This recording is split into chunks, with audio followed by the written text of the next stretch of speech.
Why, hello everyone. Welcome to another episode of NIGHTCAP, our weekly sojourn into the internet and videos. Hey, what's going on, Prophet? He's locked and loaded. He's ready. Yeah. So we got a new vibe here. I went away this weekend. I went away to watch the Super Bowl with my brothers down at Danimal's house, which is hours away. And when I returned today, I found all this. My wife had completely redesigned the room, and she did an awesome job. It was a really awesome surprise, and I am very lucky. I'm a very lucky dude. What can I say? You know what I mean? We got this nice, cool rust orange. We got Zoobox. Some of my wife's beautiful artwork. It's a new piece she did, loaning it to the room.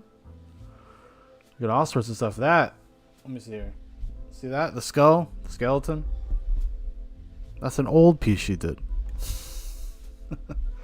We got plants. We got plants over there. It's all happening. It's all coming together. So yeah, we're ready to lock and load, ready to go. Get on to all sorts of silly business tonight. I even got new glasses. It's all new. It's all new stuff. It's just the same show, though. Sorry. If you're looking for something, I don't know, particularly different, just because of the setup, well, not so much. Anyways, yeah, so where do we even go tonight, you know? Yeah, she actually built those shelves as well. It's true.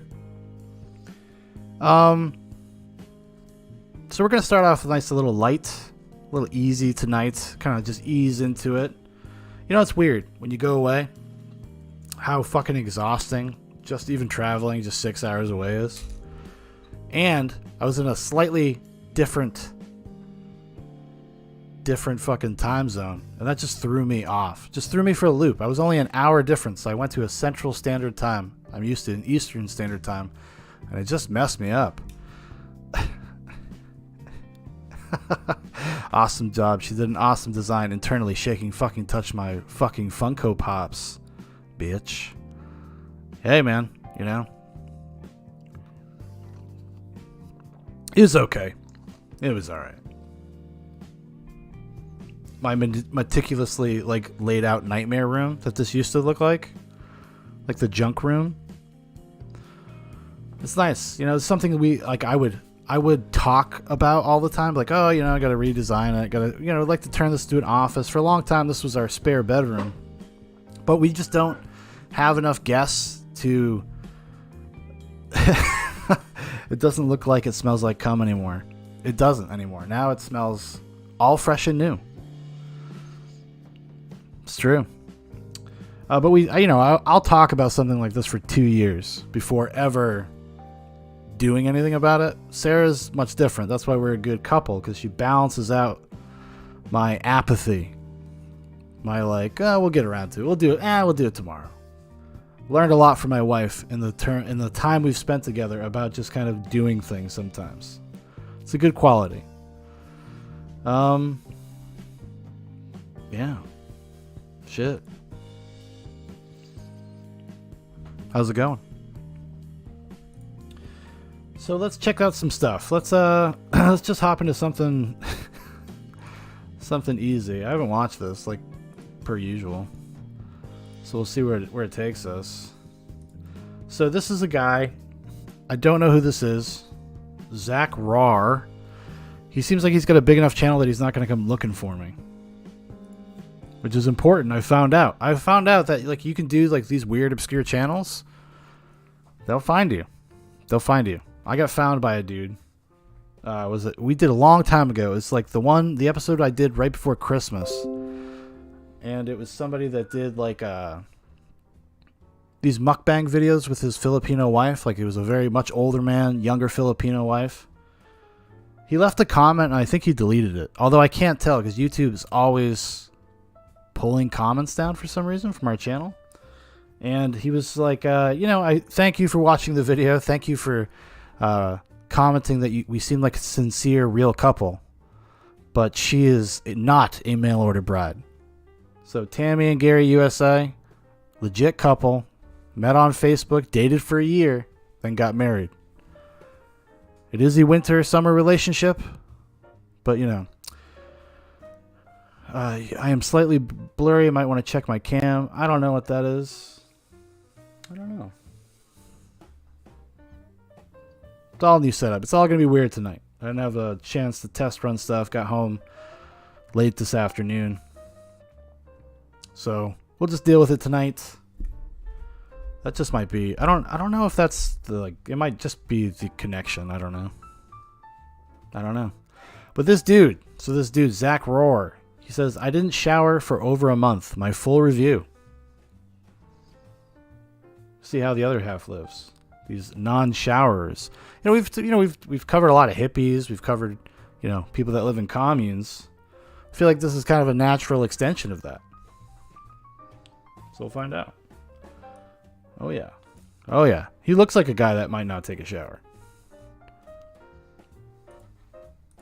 We'll see what he has to say for himself.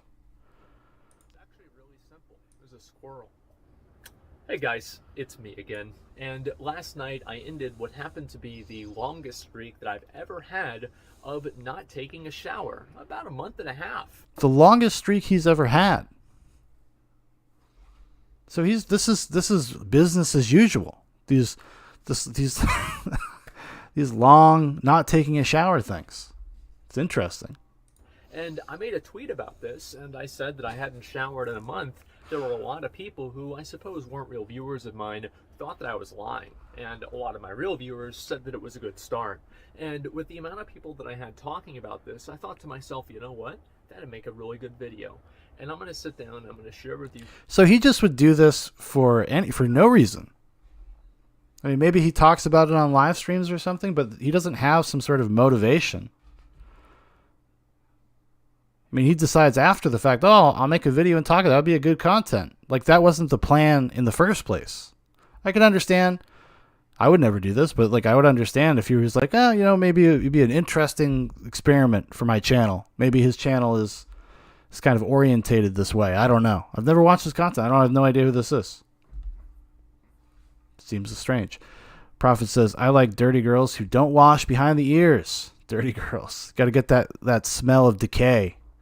Go in there and nuzzle on their necks. Ooh, death. You guys, my experiences of not taking a shower for an entire month or over an entire month, and kind of what the thought was behind it and everything that went into it and how it felt. Now, the first thing I want to say is that there are a lot of you guys out there. You've got real jobs. You've got people that you have to see daily. Maybe you have a girlfriend. Maybe you have a wife. Maybe you have to go out and interface with society. Well, luckily for you, I am not tethered by those earthly desires, and I'm able to dredge and delve into the depths of depravity and experience them for you. And I'd like to share that experience with you all today. Now, the first thing that I think a lot of people ask whenever I talk about this is why? Why do you do that? And it's actually very simple. It's because I was doing something else, playing video games. I was laying in bed. Why would I do something that I don't have to do? There were a number of reasons why I take showers. I think one of the big reasons is so I don't look bald whenever I'm streaming. But I'm not streaming right now, so I'm pretty much good. Now, the reason I broke this... So that was his reason. His reason was just pure vanity, just superficial layer. I don't want to look bald. I don't want my hair to look matted and greasy. That's the only reason why. And now that he's taking a break from streaming video games and laying in his own filth, I guess, why not just keep one thing going? You don't got to quit the whole show just because. I mean, why didn't he just wash his hair then? He could still be a stinky fuck. Streak, as you guys can see, my hair is, well, I still do look bald, but this is about as good as it gets, nowadays at least. And I thought that I had to be somewhere today, but apparently I don't have to be there. So I pretty much showered for nothing. He's like, God damn it. What turned out to be a pretty good thing.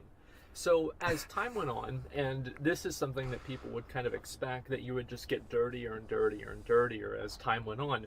But the reality is that about 10 days in, after you haven't showered for about 10 days, you pretty much stop getting dirty. And what? Is he going to say that because the filth, the layers of dirt are so thick that no more dirt can stick to you? You just stop getting dirty. That's quite the statement. That's quite the observation. Like, what the fuck is that? I want to preface this by saying I don't really sweat hardly at all. Like, I don't know really why. I never have. I just don't. I don't really think I'm dehydrated. It's because he's a lizard person. He's a fucking lizard person. Particularly, I drink a lot of soda. I drink water too a lot, and I always have a drink near me, and so I don't really feel like I'm dehydrated. I'm just not really the kind of person that sweats a whole lot. So because well, dude, if you sit around in your room and you play video games all day, and I'm not making a judgment here, that might have something to do with it. I mean, if you spend more than, I don't know, 10, 15 minutes out in the sun, maybe raking some leaves, maybe you would perspire. I'm not sweating all the time, I don't really create a lot of dirt, a lot of grime and gross stuff on me. For example, like if I can wear a shirt for a week or so, it's going to be substantially less disgusting than if somebody who sweats a lot would wear the same shirt for a week or so, but I'm sure I still do smell pretty bad. Regardless, the point that I'm trying to make here is that I don't sweat a lot, and that's probably why it's possible for me to kind of do this. And also on top of that, I want to say that about 10 days or so into not showering, you kind of hit a plateau. So like you have the time. Or do you just get used to it? Do you just acclimate to it? Prophet says, I like to eat a big meal during Monday nightcaps. I like to really guzzle down pulpy, chunky chowder while we watch this kind of thing. Imagine the smell. And it's like, the things are getting dirtier, you're getting dirtier, and it starts to plateau or so around, I'd say, day 8 to 11 or so. About day 8 to 11, it starts to plateau. And at that point, you stop really getting any more dirty. And so whenever you get to that point, if you reach that break point, you get to a point where it's like, well, if I don't shower, nothing changes. So if you do... What the fuck? I mean, I'm not a scientist. I'm not a cleanologist here. But that can't be true. That can't be true. Like I said, I think he's just acclimated to it. By 10 days in, smelling your own stank, it just becomes the way your house smells. You ever go into somebody's house, a stranger's house, and it has its own smells, its own weirdness? Like, those people don't see that. Or if you own animals, or if you've ever been around animals, or you own cats and stuff like that, sometimes you don't notice. And that's not necessarily a good thing, but like, you acclimate to it, Prophet says, how many women from Model Mayhem are chopped up in his basement? How long did it take him to acclimate to the smell? About 10 days. About 10 days. It's like, you got a hunk of rotten woman down in your basement, about 10 days. About 10 days. They're not getting any deader. You shower, obviously you might feel better or whatever. I don't. I feel great all the time. Honestly, I feel almost like a... Might be the Adderall. Like in Pokemon, where they had like Geodude, and Geodude would evolve into Graveler, and then Graveler would evolve into Golem if you traded Graveler to another Game Boy. So I actually had 2 Game Boys back then, and I had the cord, and I traded them to myself. Anyway, so besides that, what I mean is that I feel like I'm an Earth Pokemon evolving. I feel like I'm building stacks of my Earth Shield. I am a true shaman. I am building momentum. I'm becoming more powerful. I'm gaining... So the Fractal Curve says, hey, what's up, Fractal? According to George Carlin, all you have to wash is the crotch, ass, underarms, and teeth, which is probably true, right? You got to wash hot spots, place where sweat and things are going to accumulate, where dirt's going to accumulate. But apparently not this guy, because he doesn't sweat. He just naturally does not get dirty. So fuck us and fuck George Carlin, apparently. Stacks of the Earth Shield, and I don't ever really feel dirty. I don't. It might sound odd, but I don't really feel dirty. And I always really keep my hands clean because they touch my phone all the time. But other than that, I'm pretty much okay. And I don't really ever think about it a whole lot or worry about it. And it's kind of weird to me that I don't really know how I got this way. I used to have 2 designated showering days a week. I had Thursdays and Sundays were my designated showering days, because those were the days that I would have dinner with my dad. And back whenever I started this schedule, we were too poor to afford hot water, so I'd take a shower over at his house. So this kind of, I kind of just carried this tradition on for an indefinite period of time. And I had... Listen, I understand. I get it, okay? Not a lot of money. Poor, can't afford hot water. Understand, okay? I can understand how you might develop a habit. But, I mean, come on. You still gotta... we had our hot water heater went out on Christmas Day. Or we thought it did. I took a fucking ice cold shower. Didn't stop me. I was just like, this is gonna suck. It was very physically painful, whatever you want to call it.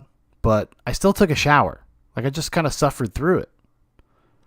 If I couldn't afford hot water, I don't think that would stop me from showering regularly. At least 2 or 3 times a week. At least. But I guess now we get a little insight. We see a little insight. How does this rationalization, how does this start? Where does it begin? It begins with not being able to afford hot water, apparently. Had the designated showering days of Thursday and Sunday. Oh, but could they afford electricity? I mean, you could throw a fucking pots of hot water. You could heat up water on the stove, fill up the tub. Many options available to you, sir. That were way past whenever we got hot water turned back on at my house. And I just kind of did this out of habit. And later on, I got a girlfriend, which is, as much of a surprise to you as it was to, probably me as well. I guess my parents were just happy that, I was doing something. But regardless, I got a girlfriend, and she was not particularly happy with this designated showering days thing. And she pretty much insisted. No, you say, huh? About 3 or so, and that was a lot of work. You gotta change your clothes after you shower. Oh my god. That means you gotta do laundry. If you gotta do laundry, that means you gotta pick the clothes up off the floor. It's a lot of... is this a bit? I mean, if it's a bit, he's committed, and I respect that. I respect that. Because it would be funny. This would be funny to me if I were to do something like this and just never address it. I don't know, though. Something in his eyes tells me this is not a bit. Work. You got to deal with it.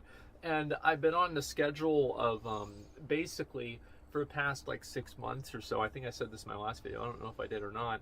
I would just every month or so go to Target and buy a new pair of sweatpants. And I've been doing this for about 6 months now. So that's about 5 pairs of sweatpants that I've been wearing over the past 6 months. So I haven't really been doing a lot of laundry. That's really what I'm trying to say. And what's happened with that is that, I had to shower regularly and deal with that. It was too much like being a normal person. And I don't really know what's wrong with me. I don't really think there's anything wrong with me. Well, I'll say this. At least he puts it out on Front Street, I guess. Is that respectable? I guess in its own weird way it is. Fucking 5 pairs of sweatpants over a 6-month period? He was bothered because he had to change clothes? Because he had to get undressed? Was he sleep in his clothes? Does he just never take off his clothes? Is he a never nude? You ever see Arrested Development? Tobias? He's a never nude. Hardly. But I'm not a normal person. And it felt weird to do that. It felt weird to be it feels weird to be a normal person. It feels good to be me. And I don't think anybody should be me. Only I can be me, and I'm fine with that. But I see. It's kind of delusional because suggesting that you take a shower doesn't it takes away from your personality or being you. If that's the thing that you think defines you as a person, I would suggest that you have run afoul of something, of some kind of delusional behavior. What the fuck is that? That's not improving yourself. It's just being a better version of yourself. Maybe a less smelly version of yourself, young sir. I am saying young sir condescendingly. You're probably the same age as me. But yeah, Sarah says, haha, totally has cutoffs under those sweatpants. He does. He does. Don't worry, they don't ever get dirty though. I am me. And so, ironically, that girlfriend suggested that I could use dry shampoo because my hair gets very greasy. I'm a very greasy boy. And the funny thing about that is that I would use dry shampoo, and I would rationalize my hair looking good, because that's why really reason I would shower, is so my hair would look good on stream. And if I use dry shampoo, I don't actually have to use real shampoo. So it actually kind of worked against the whole showering paradigm, and it got even worse than that. And as soon as her and I broke up, I need then more grease. oh man, whew, then I got to be who I really was. You know, I got to be me. And Get rid of this pesky woman trying to tell me to bathe and take care of myself. Then I could self-actualize, be the greasy strangler. that's whenever I kind of moved it down to maybe like once a week or once every other week or so, and then things just kind of degraded from there. And I don't really even know why. I don't even know why I'm making this video or so, but I know a lot of people have talked about this, and I'd like to kind of share the experience, because for real, like, it really wasn't that bad. Like, it really, like, after about the 10th day or so, you stop. Well, everybody, let's stop and just consider the source. Yeah, I did it for a month. You usually only do it for like 12, 15 days, but even at a month, it felt the same. Stop getting dirty, and at that point, you're just kind of chilling. And you're just kind of chilling. You're just kind of chilling. I think this is like textbook, like Coomer, textbook Coomer. Gotta be. At a certain point, it's like, well, you're not going to get any dirtier. And I know this might sound fucking delusional, and that's probably because it is, but I actually really think, guys, I think I started to get a little bit cleaner at about like the third week and the fourth week. It was like an enzyme that's like secreted by your body. Once it realizes that you haven't showered for a while, it starts like a self-cleaning process. Sure, yeah. I don't know if that's scientific. Probably not. But that's the way that it felt to me. And I genuinely felt like I looked better, and I was more clean on the fourth week of not showering and the fifth week of not showering than I was on the second. I don't know how that happened, though. But regardless, I kind of wanted to share this and just talk about a little bit where I'm coming from. A lot of people think that I'm depressed. A lot of people think that... Where you're coming from. You haven't said anything about like your mental state, or the only clue we have is that there was a period of time where he was too poor to afford hot water. That's like the only clear line we have to this kind of behavior right now. Obviously, there's got to be something else. There's got to be. Like, what is the point of this? Like, what is the point of this testimonial? I guess it's good content. Like, listen, you write the title, I didn't shower for over a month. It's probably going to get some clicks. So, I respect the hustle, sir, but I don't know. That I'm upset. There's something wrong with me. Well, there is. But I'm not depressed. I'm actually very happy. Every day I wake up, I walk down to the convenience store. I bought a bag of beef jerky, and he's got all he needs. Prophet writes, modernity has robbed this man the splendor of dying valiantly in a foxhole before he humiliated himself with shit like this. He would have been remembered for his sacrifice. Now this, idle hands. Probably some truth to that, right? If there's a point in history where this guy could have been something else, maybe this is the problem. Maybe it is like a lack of purpose. Although his singular purpose seems to be a streamer, to be a Coomer. But now look what he's got. Be very happy. Look what he's got. I wake up, I walk down to the convenience store. I bought it. Boom. Okay. Now ain't that a painterly picture? Ain't that at all right there? I mean, this guy's got Jack's Links. He's got a fucking large Coca-Cola. Buddy. He's ready for the future. A bag of beef jerky and a drink. And I feel great every single day that I wake up. I get up in the morning and I play video games. I talk to my friends and I do whatever the fuck I want. I feel great all of the time. And it's kind of a weird situation. This video could be about doing heroin. This could be about doing heroin or being a crackhead. But people try to get me to stop smoking crack, but I gotta be me. Girlfriend says she's not gonna be with me if I continue to be a drug addict. Well, got rid of her. Now I feel fucking great. I'm smoking crack. I'm walking down to the goddamn Packy store. I'm fucking getting my Jack's Links. I'm getting my large cola. Fucking ready for the day. Ready to stream. because I'm the kind of guy that likes doing whatever the fuck I want to do whenever the fuck I want to do it. And anytime that I can't do that, yeah, I do get a little bit depressed. I don't really know why. I don't really know what If I can't smoke crack, I get fucking sad. I get fucking sad. that is. But it's why I kind of like, I don't know if you guys know this. A number of other people definitely know this. I'm not a big fan of commitments. I'm not a very committal person. And I'm very afraid. Just living your truth, brother. I like being able to do things whenever I want to do them, and so I don't like to let people down either. So I try not to ever make them. So Unless he doesn't like to let people down, unless they want him to shower, unless they want him to bathe, then he's like, listen, everybody's got a line. Alpha as fuck, Prophet says it's true. I mean, this man is a king. He's a king. Go on, king. Go on, king. Sarah says just committing to shower schedules. Well, it's been a long road, honey, but we got there. So the truth is that I'm not really depressed or fucked up in the head, or the second part probably yes, but not depressed. I'm actually quite content. I'm quite happy.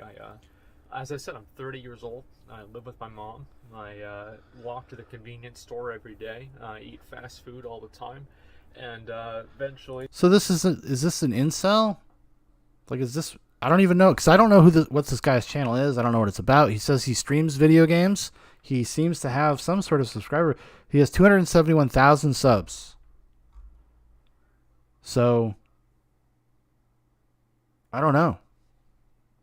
We might have to investigate a little bit more. It's probably going to be gaming streams. We'll check out maybe a couple more. The doctor's probably going to tell me I've got to stop doing that. That's going to suck. But until then, we're going to do what we're going to do. And roll Tide, buddy. A little bit more recently, but other than that, if I do that, then I probably will actually have to shower, because maybe I would sweat a little bit more. But the whole thing is that. If I did any physical activity, then maybe I would shower. I feel like, though, like he's laying it on pretty thick here at the end. I wonder if it is a bit, because he's like, I live with my mom. I fucking like all of this behavior that, like, normally you would be, even if you had to be in that situation, you might have some sort of self-awareness and be embarrassed for right or wrong. I don't know. People get in a bad spot. It happens. But, like, that doesn't, do you ever meet people that are just like, no, I'm good with that. I'm good with this. If you haven't showered for a week or so, just keep going. I think it's probably not going to get that much worse King. unless you're a really sweaty person. And as I said, I just came off over 5 weeks or so of not showering, and it was quite an experience. And the truth is, I never even really thought about it. And it's just one day I kind of just came up with the idea. I'm like, I'm going to tweet this out and tell people what's going on. And turns out a lot of people wanted to know more. So there's the video. That was pretty much what it was like. It was completely normal, business as usual, to be honest with you. So anyway, guys, thanks a lot for watching. That's fucking crazy, man. I mean, I guess, you got to make content. That's his content. He put out that content. Zach Roar. One of the comments is pretty funny. Let's see if I can find it here. Oh. It's a quote from the video. I'm just a shaman adding stacks of earth shield. Bruh.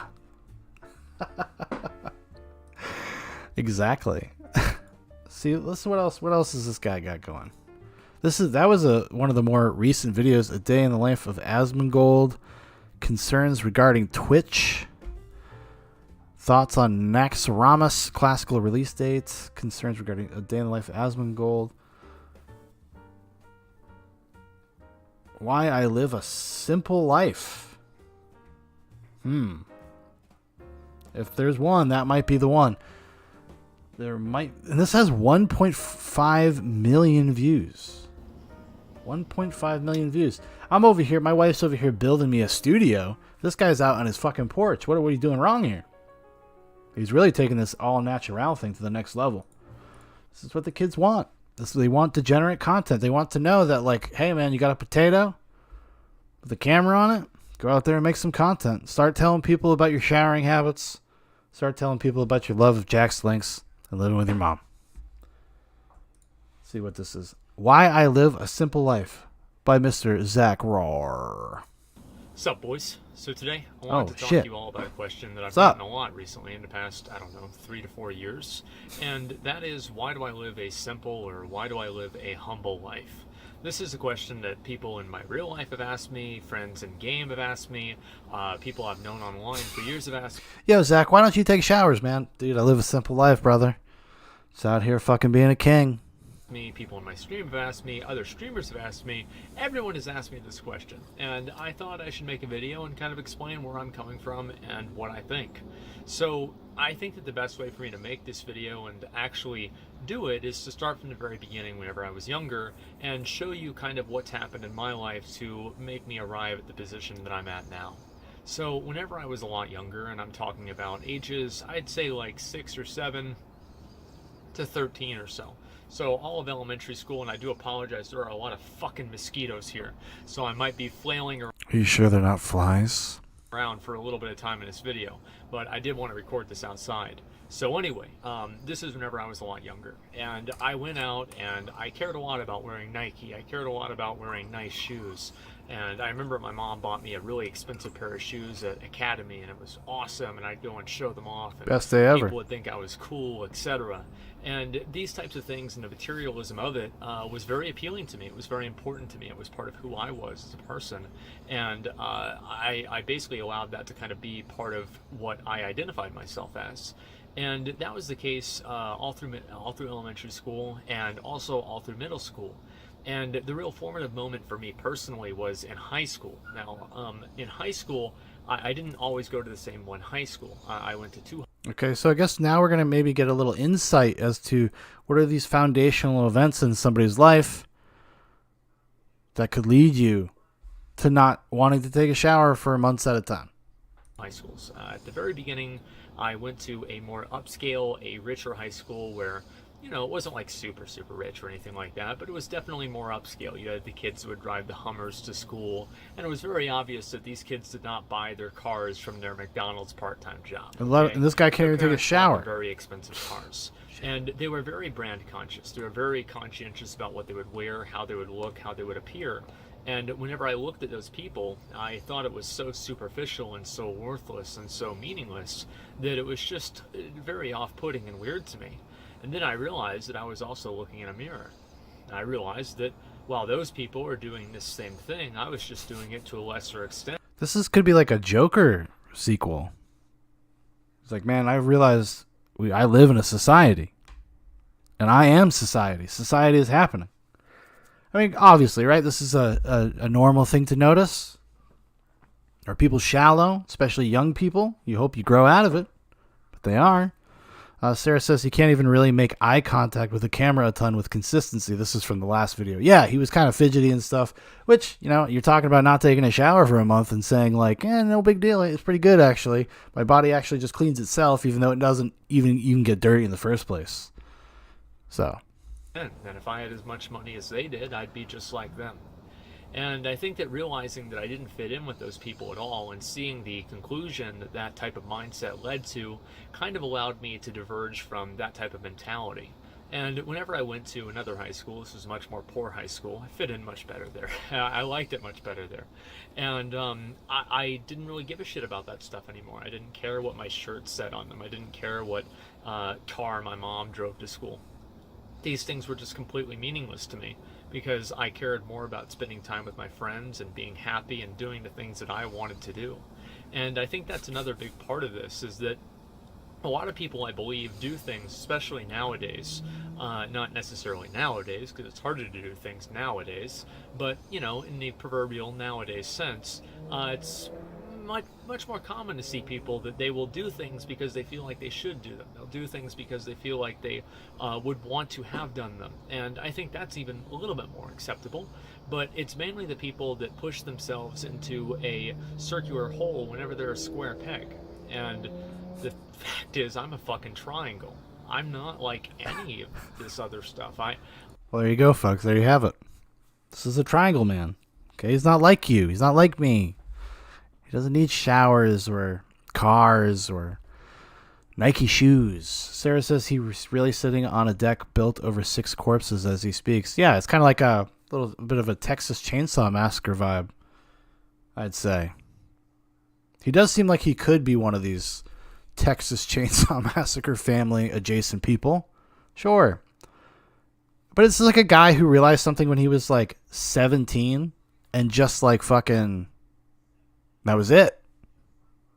No progress. No emotional progress since then. Because now he affiliates everything. He's like, man, those rich kids were assholes. It's like, no shit, dude. But it doesn't mean you got to be like, and status symbols, are they shallow and stupid? Sure, they are. It's a weird thing. Like, it's like this thing that he just thinks all of these external factors are what define him, his identity, his personality. Like, even in the last video, he was talking about, like, taking showers is just, it's not part of my identity. Like, what are you talking about? Wait, was that a They Might Be Giants reference? I'm myself. And I think that coming into yourself and realizing who you really are and not allowing a brand or not allowing a item or a piece of jewelry or... Except for fucking hardcore streaming for 17, 18 hours at a time. Then that's acceptable. If he's a professional streamer, he probably spends a lot of money on video games, probably got a nice computer, probably got a nice setup. He's a Twitcher. Those things, because that's his community's version of a status symbol. He doesn't actually disregard status symbols. Like, he understands. Like, he understands that his hair needs to look good. That's why he used to take a shower. It has to look good because I'm on camera and people are watching me. So he say this is it's mildly, there's hypocrisies here. We're already finding them. Clothing or anything like that to define who you are is Probably, extremely sir. important in understanding who you are and building up your own self-image. And I think that's really what it comes down to. A lot of times whenever I was younger, the reason why I felt so attached to these different things, why I felt like I needed to have Nike, why I felt like I needed to have, X, Y, or Z, my parents needed to have a nice car. Why is that really? What is the fundamental reason for that? And it's, I believe, because I was insecure. I didn't feel like I was enough on my own. I needed something more to become more than what I was. And I viewed those brands and those different things that were superficial as a way to expand who I was and inflate who I was. And I realized that it was all hot air. It doesn't matter. It doesn't make a difference one way or another. And I think as I've gotten older, I would always think about what would I do if I had X amount of money? What would I do if I had Y amount of money? And then whenever I got those amounts of money, I realized that I actually didn't really care about what I was going to do with the money. I cared more about having the money and being able to do those things if I wanted to. But the thing itself didn't really matter to me. I take actually great pride in having a cheap fucking shitty car. And I think that a lot of people might not ever look at things this way. But think about it like this. If I go out to Taco Bell and somebody keys my car, I don't care. It doesn't really matter to me. Yeah, it's going to piss me. Kind of depressing here. This is because he has nothing, he has no one, and he lives with his mom. That's why he feels that way. He answers to no one but himself. So he doesn't have to care about much of anything. This is something like you're supposed to grow out of. Like, this is nihilism.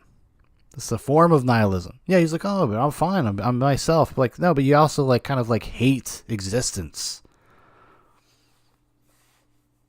The concept of existing is something that doesn't really like interest you. Me off, but it's not going to ruin my day. You know why? Because it's a shitty 2001 Mustang. It's worth $2,000. If I had a Lamborghini that was worth 200 grand, I would be stressed out constantly. I would be worried. Not if you could afford it. You wouldn't have a $2,000 car if you couldn't afford it. In that same capacity as your $2,000 car. Everything usually scales. I mean, granted, you could probably afford more than a $2,000 car. But I think he's kind of missing a larger, broader point here about being upset when something happens to your shit. What if somebody came in and pissed on his computer? Do you think he'd be upset? Do you think he'd be okay with that? Or is he above all that? Worried constantly. I would be worried about the people that would park next to me.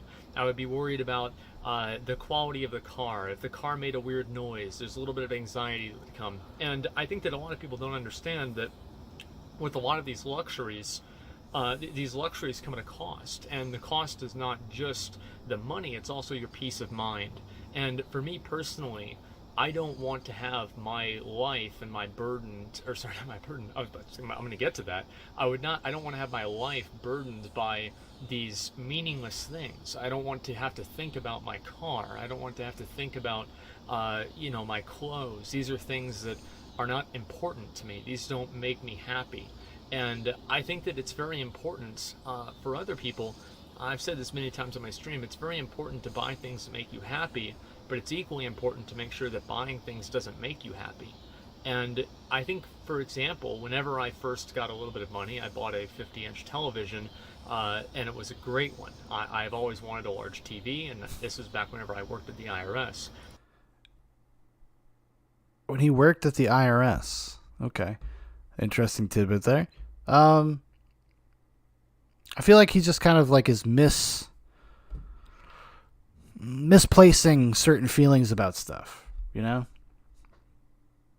I think he's kind of missing the plot here. Now, granted, it's good not to be like completely wrapped up in your own materialism and the materialism of your life. Buying things should not make you happy. It should not be the root of your happiness.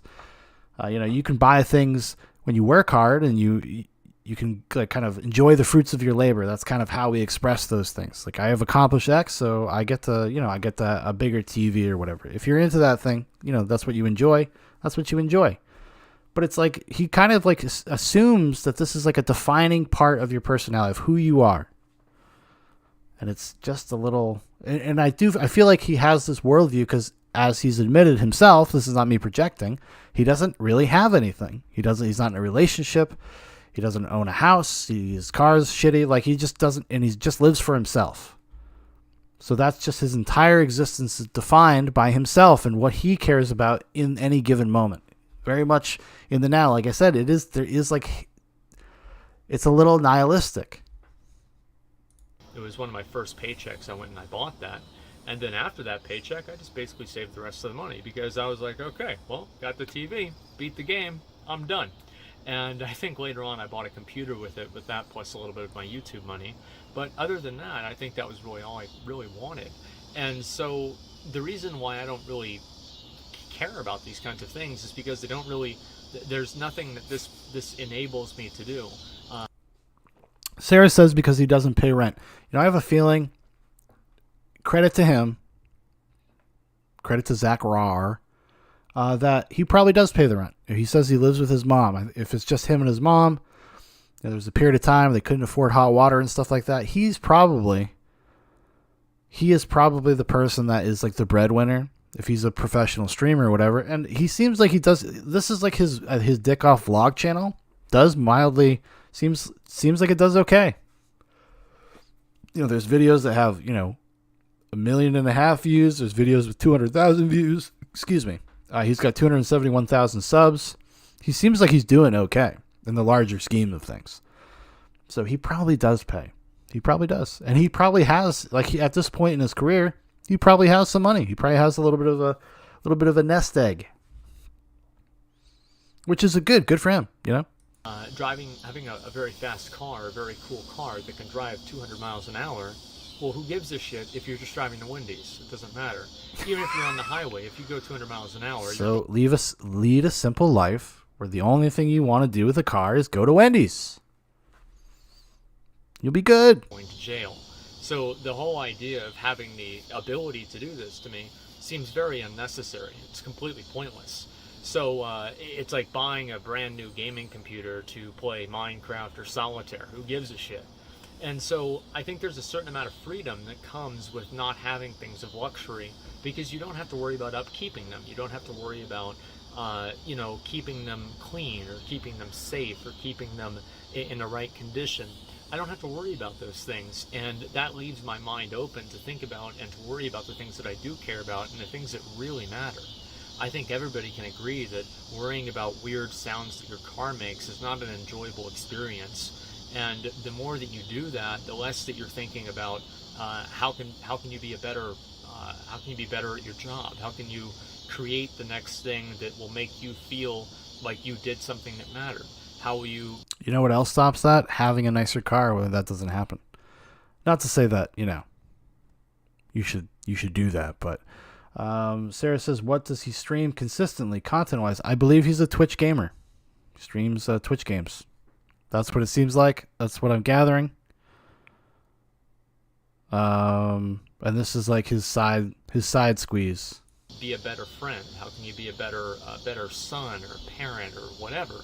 All of these things now take a second row to the car. The car. Who gives a fuck about the car?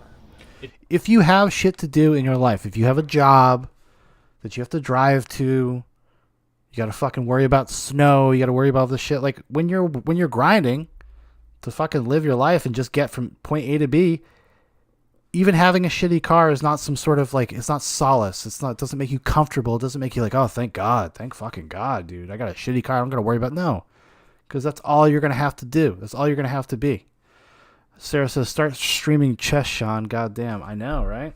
I've gotten very into chess.com lately. It just doesn't really matter to me. And so I think also another factor is it's a matter of contentness. I'm very content. I'm happy. I live with my mom. At some point in the future, I will probably buy a house when I move in with a girl and, be maybe a slightly functioning member of society. But until then, I'm completely happy and content with living with my mom and doing whatever I want. It makes me happy. I love my mom. I help her around the house. And I help pay for things and clean things up and just, basically live the life that I've always lived. There's nothing really that I've ever wanted more than that. There are things that I want, and those things that I want are not things. Many of the things that I want as a person, you can't touch. Many of the things that I want, you can't buy. And so what is really the point of having these things? There isn't any. They're just distractions. Example? Basically eating, I don't know, like eating junk food whenever you're hungry. It will not necessarily fill you up in the same way. And whenever it does, the side effects are not very good, let me tell you. So I think that's really where I'm coming from. And the reality is that I wake up every morning and I'm happy. Almost all the time, right? I mean, there are things that depress me. I'm not depressed, but there are things that I think about them and it's like, fuck. I've got a lot of problems with my teeth. I've been working through those, but I have a lot of problems with them still. And that really stresses me out a lot. That bothers me out a lot. And that is a problem that partially money can fix, but at the same time, it is what it is. But other than the things that are mostly immutable, I can't really deal with as easily. This is very sad. It's kind of depressing.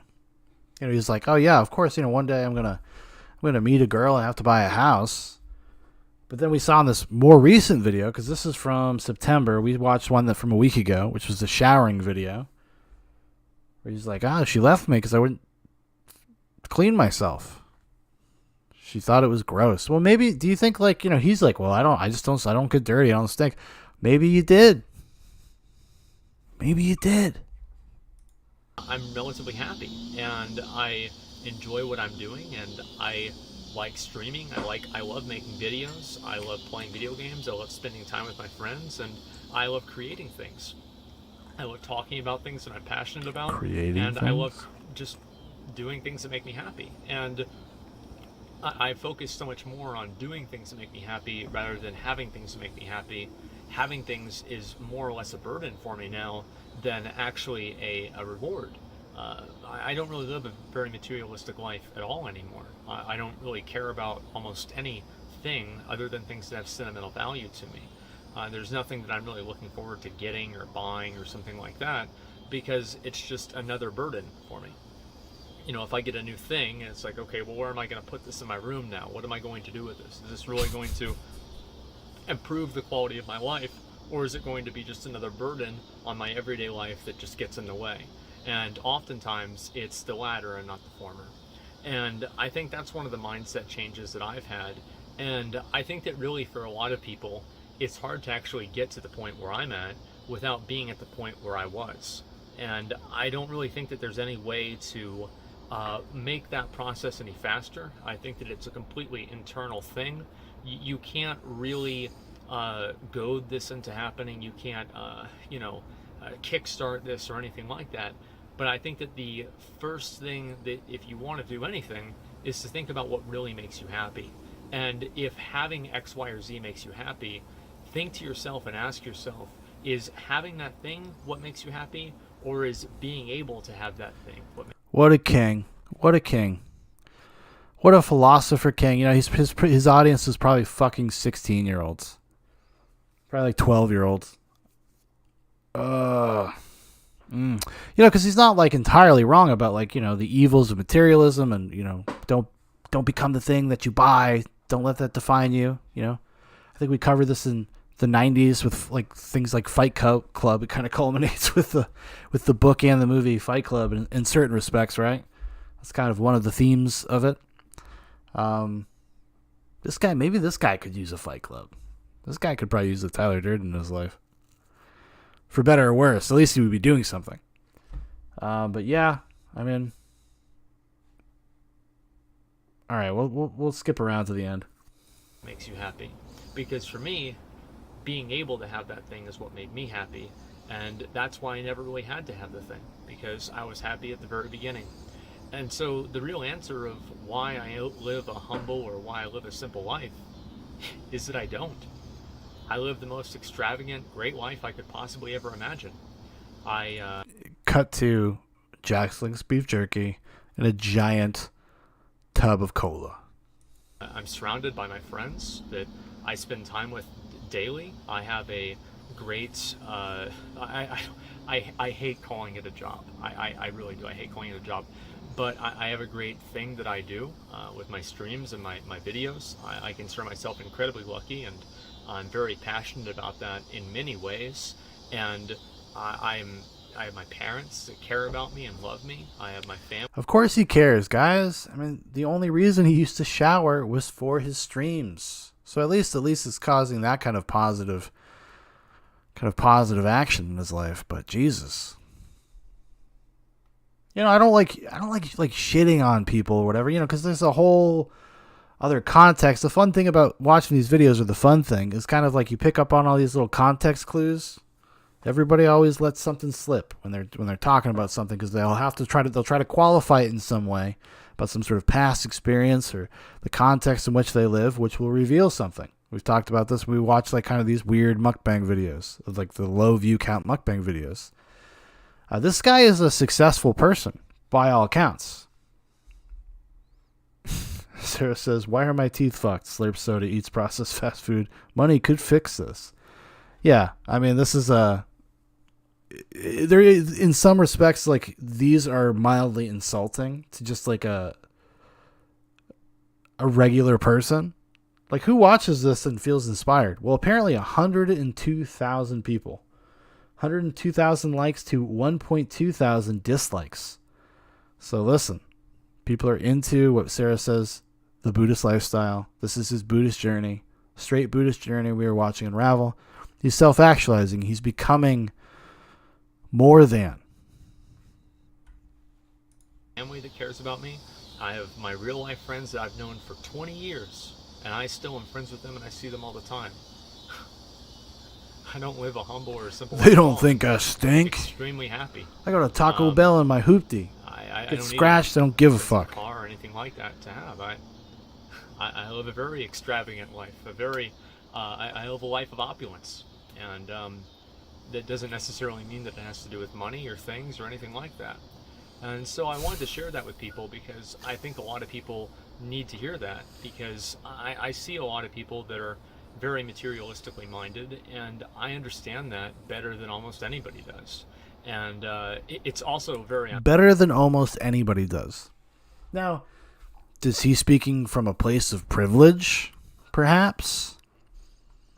As much as I loathe to say it like that, kind of true. Kind of true. This guy probably does okay for himself. If his dick off vlog channel does as well as it does very well. So I can only imagine how well his actual shit does. Guy's probably doing okay financially. And he's going to tell you that, like, that don't matter, man. Fucking don't take showers. You know, don't leave the house. You know, I don't sweat. I don't go outside, but I don't sweat. My body self-cleans, enzymes. Kind of a little bit of a psychopath. A little psychotic. I'm sure ironic for me to talk about this whenever. Like, this is like the nice guy version of Dollarhide. You guys ever see the movie Manhunter or Red Dragon? Which is not a remake of Manhunter, but it's another version of the book Red Dragon. He's like Dollarhide. A Dollarhide waiting to be birthed. I can see this guy in his room, like, flexing with a fucking red dragon tattoo, like, just bare-ass naked, like, I am the dragon. Now let's go stream. Whenever I am so focused on collecting items, I care more about getting items in game than in real life. And that's absolutely true. Because at least items in game don't really take up space unless it's in my inventory, and I think you guys have seen that, so you can see. It's like one of the saddest videos I've watched in a while. This is almost more depressing than the Pause Boys. Maybe not as depressing, but it's like the same kind of mentality. It's the same thing we were talking about. This weird fucking, just completely singular purpose, nihilistic worldview. I just like, it's really a bummer to see. And I would never advocate for somebody to be deplatformed or anything. I think it's a good thing. Like, you know, it gives me a chance. I can come do this stupid video and I can talk about it. I can express my opinion about the way he expresses his opinion. Oh, what a wonderful world we live in. The circle jerk world. But, like, the dude probably has influences a lot of, like young people that are not going to be as lucky as him. Like, not be as lucky as him. Like, this guy got very lucky to be a successful video game streamer. You know, were there like a few thousand successful video game streamers? A few thousand streamers, period, that are successful, that make a good living? You know, maybe 5,000 globally. You know how many people actually do it? Probably millions. And he's selling this weird worldview based on having accomplished that and telling you that nothing matters. Nothing fucking matters, dude. I fucking live with my mom. I drink soda, dude. It's great. Walter says, nihilism must be exhausting. Seems like it. Nihilism is exhausting when it's not something you work against. Yeah. Well, it's just because it's like one of those things where it takes more like actual effort to be an asshole, because you have to like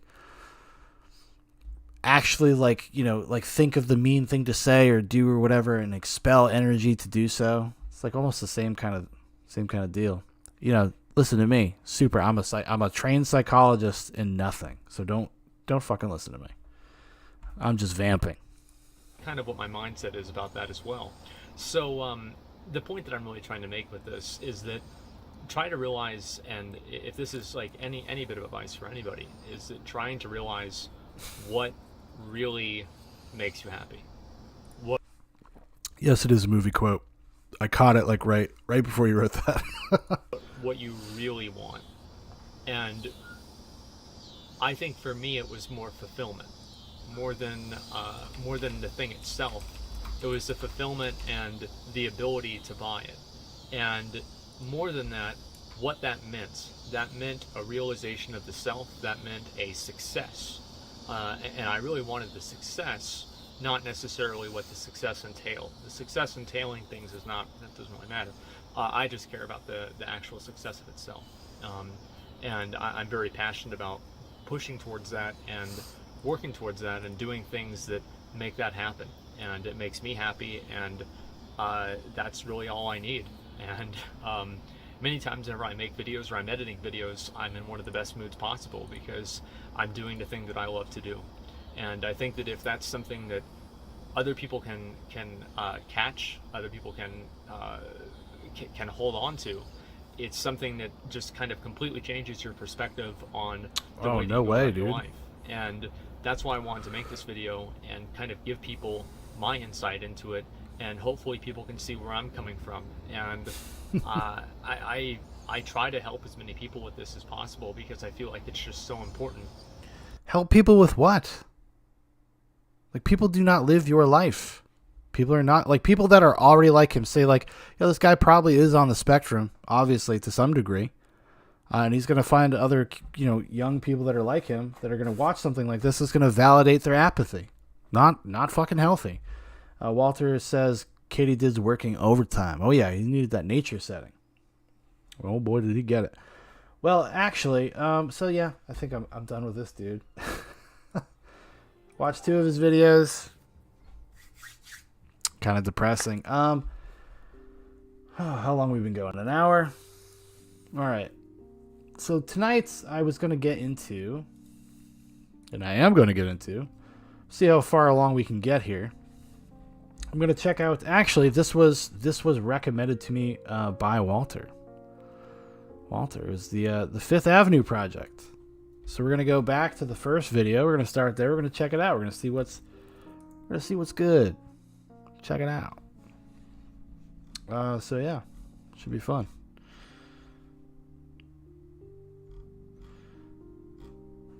Ooh, a lot of videos. How are we gonna sort through this shit? Fuck.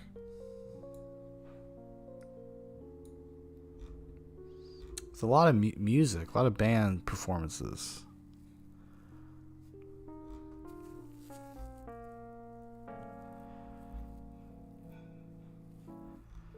So we don't want to watch the music performances. We gotta get RuPaul in the home trapped in an elevator with Floyd. RuPaul being wonderfully glamorous at the pyramid. Is this in Atlanta?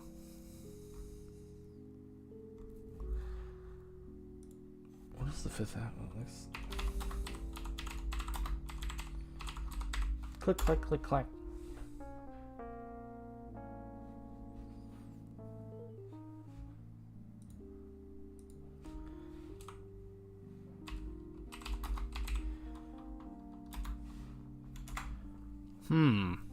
I might have to cull through this before we actually tackle it. I don't know if I can do it tonight. It's a lot of like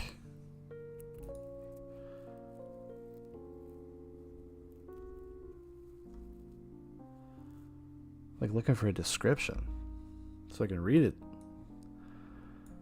Let me see here. I thought I was subscribed. Videos. See how we can sort by. Sort by the added oldest.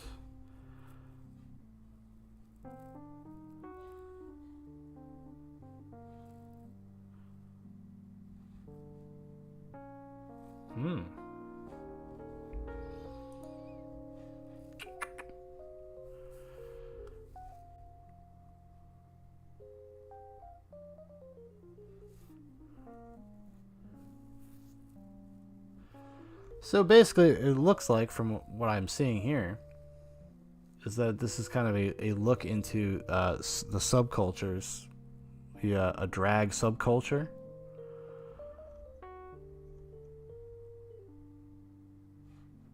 It's just all of these like old tapes this guy made.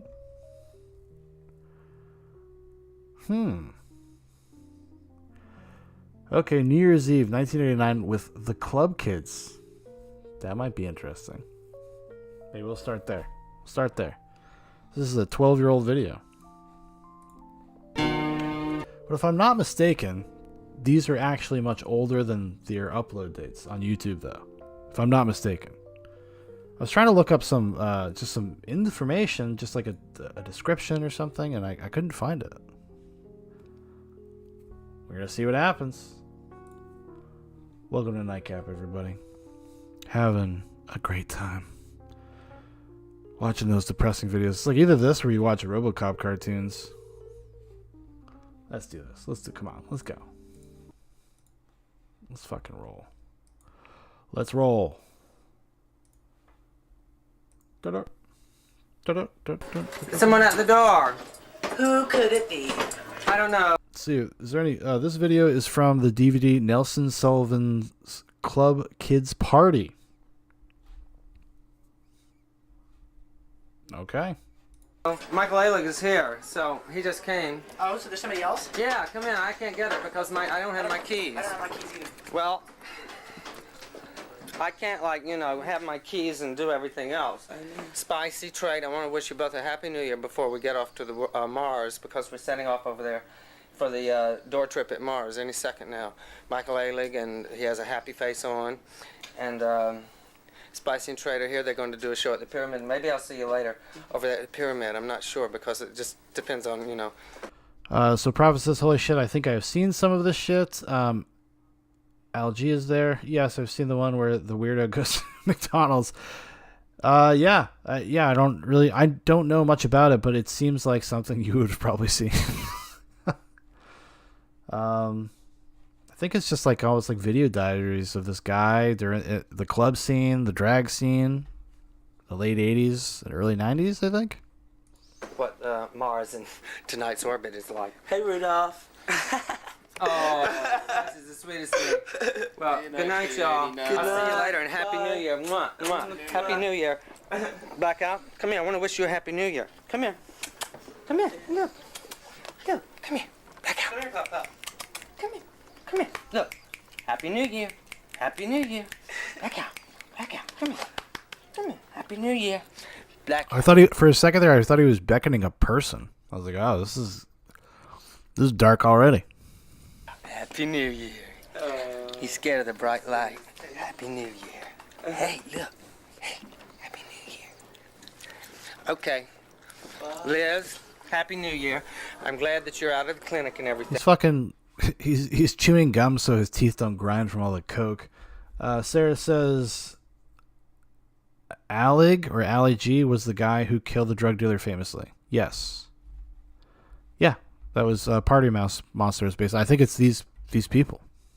Thing. And we have to go to the... Oh my God, somebody let this person in. Coming. Who is it? No. Banging on the door like that. Kyoki. It's probably Miss Bunny or something. It's Kyoki. Where is he? He's outside. Where's he outside? Oh, come on, y'all. We're just gonna head. Let's go anyway. Okay, let's go. Oh, we're getting ready to go anyway. Lama, turn the water off. Hey! Okay, before we continue, I'm going to read the description. This is the channel description. So this channel was started in 2008, and they uploaded videos up until 2 years ago. There's a lot of videos.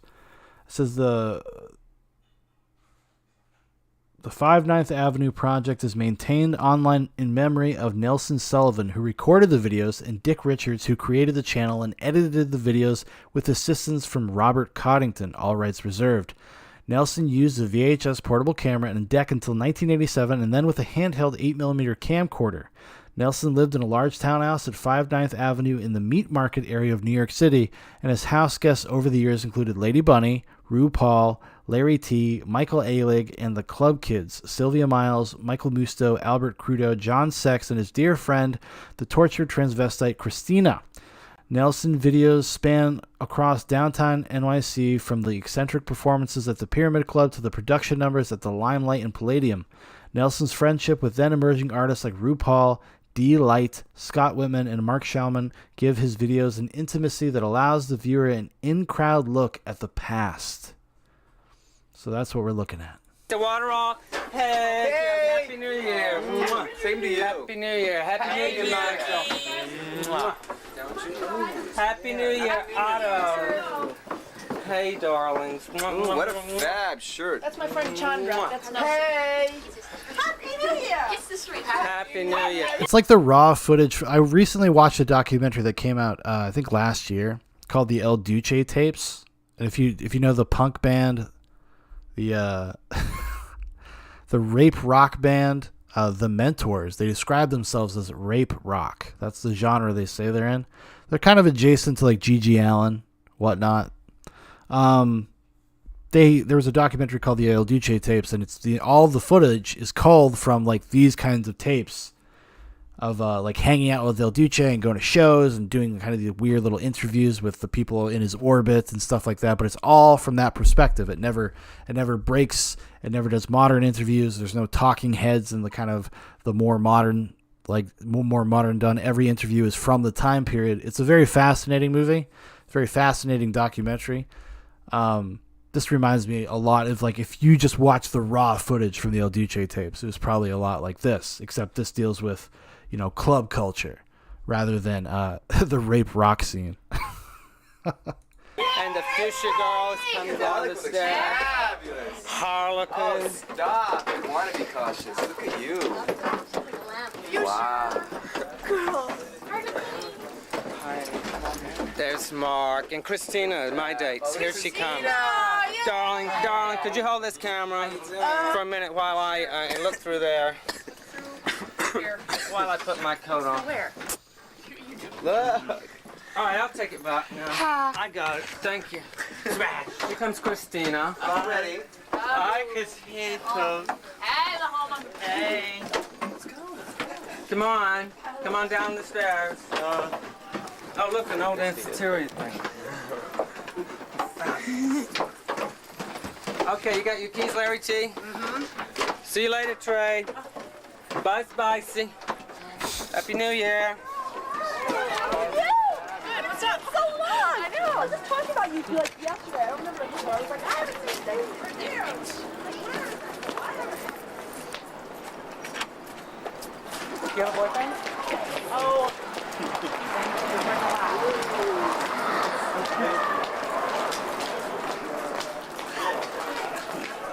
This is both the last day of 1988 and the opening of Mars, Rudolph's new club. Big fucking day. Rudolph is very excited. And is he a red-nosed reindeer? Well, he will be by about 2 o'clock in the morning. Are we sure this is in Baltimore in the late 2000s? Yeah, I mean, well, because Baltimore's, 100 years behind everybody, so there you go. I'm disappointed. I am too.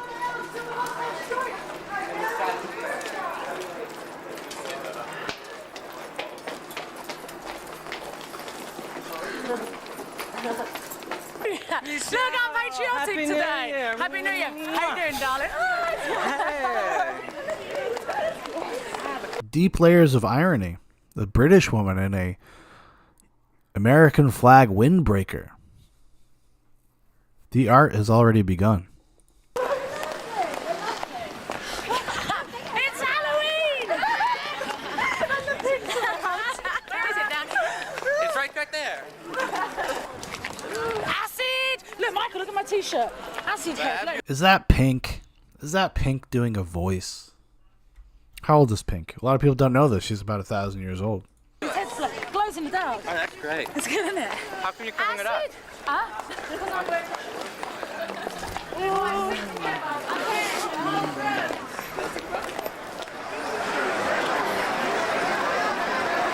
There is a mob out here tonight. The opening of Mars. Everybody, how are you? Kathleen Turner can't get in. Howie can't get in. Anita Sarko has been trampled. I can't wait. I'm just so excited. Where's Sting? It's like a Studio 54 opening. There's a documentary. It came out a few years ago. I think it was on Netflix. That was all about this scene and these people, if I'm not mistaken. We're inching forward, but no, we're not.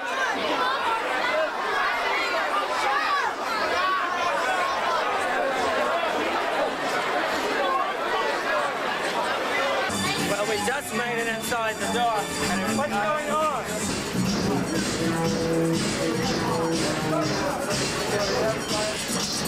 Oh, thank God. Thank God it has It's the kind of place my friends would have taken me to when I was like in my early 20s, when I was way too drunk, and I would have felt like I was having an anxiety attack. I would just hate every fucking second of it. They used to take me to clubs sometimes. Like just dance clubs, just regular dance clubs where Beyonce's playing and shit like that, and I would just be having the most miserable fucking time. One time I got so drunk I blacked out and just appeared back at my house like 4 hours later. Like I just lost all of that time. But somehow I came back around. Like so I was sober, I got drunk, I went to this club, got blackout drunk, and then somehow got home. And woke up, like came out of my blackoutness as the cab was pulling up to my house at like 4 in the morning. What can I say? I'm very cool.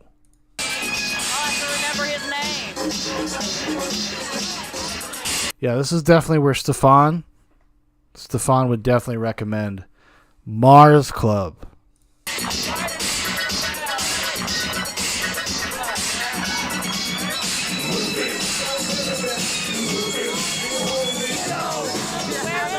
Where is some Nelson? Do you have any ecstasy? Some ecstasy. I need some ecstasy. For New Year. I say it's like just things don't change. I'm sure it's the same now as it was then, as it was when I was 22. Need some fucking ecstasy. Who's got coke?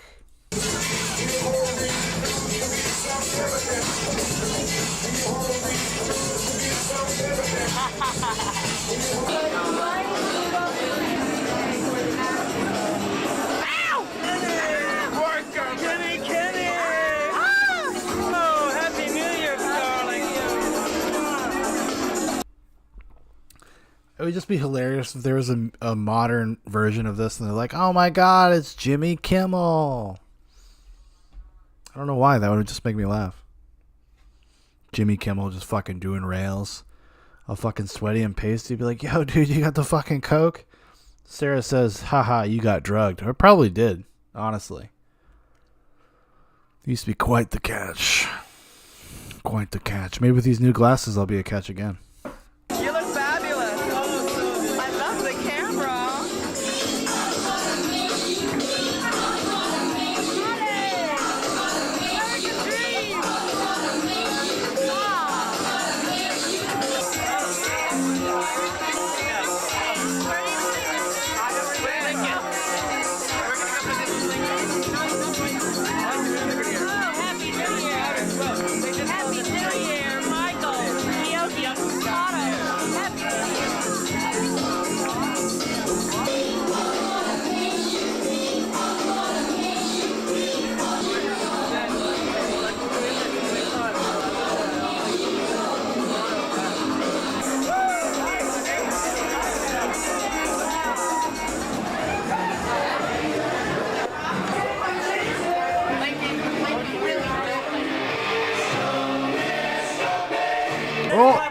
Trying to get the stream pulled down?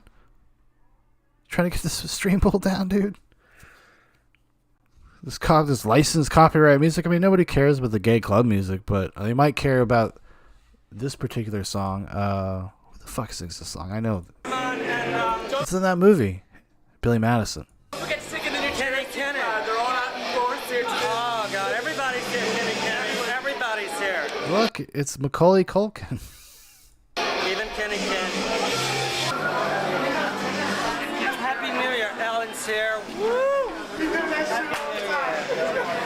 Yes, Billy Squire, that's right. Carlos is here. Can I get a bigger kiss? That's who you like. You just got paused. We're outside the VIP room and Lincoln's on the door. I don't know if he's going to let me in or not, though. I don't know if I'm, approved or not for 1989. Hey, Nelson, come on. Oh, my God. Isn't it Hal? Hey, Nelson. Hey. It's that guy from the fucking, I would walk 5,000 miles.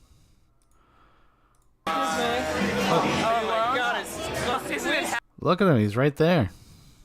It's one of those Scottish brothers. He's putting on an accent. Don't be fooled.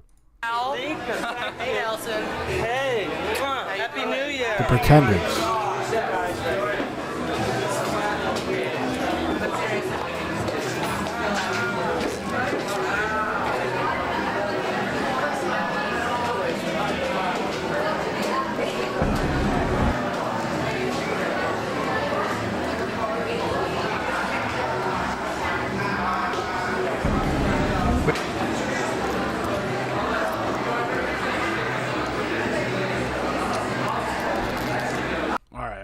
We're going to check another one. It says stopping at McDonald's in 1989. Check it out. We're going to stop and get some gas at the Gulf Well, station. maybe, if it's not too expensive. If it's not too expensive. Washington, Georgia. Okay, so I saw a lot of the people. I was looking at the thumbnails. I think some of this is definitely takes place in Atlanta, Georgia. It's like the secret gay capital of America. Sarah says, I went to one real club. It was awful and anxiety-inducing, but had enough time to wander into the VIP balcony and steal a bottle and walk back down with it. So worth it. I think so. Yeah, people they get they get loosey-goosey with what is and isn't like a VIP. It's pretty easy just to kind of go in there. Hey!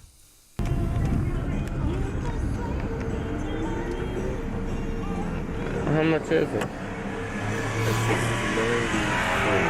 Guarantee it's cheaper than it is now.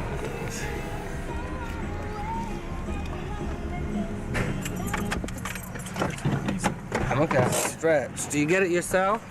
Yeah, okay. Or do they get it? Who gets it? I'll get it. How much is it?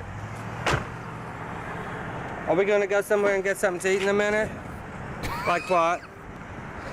That guy has been up. He has been partying his ass off.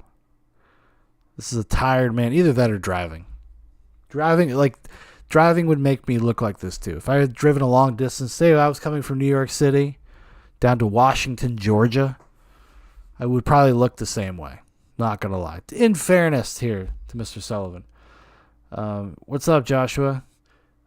Say wearing jeans and a leather jacket got me a lot of flack, but I got their booze. Wahaha. Always important. It's important. The results are important. I'd love some McDonald's food.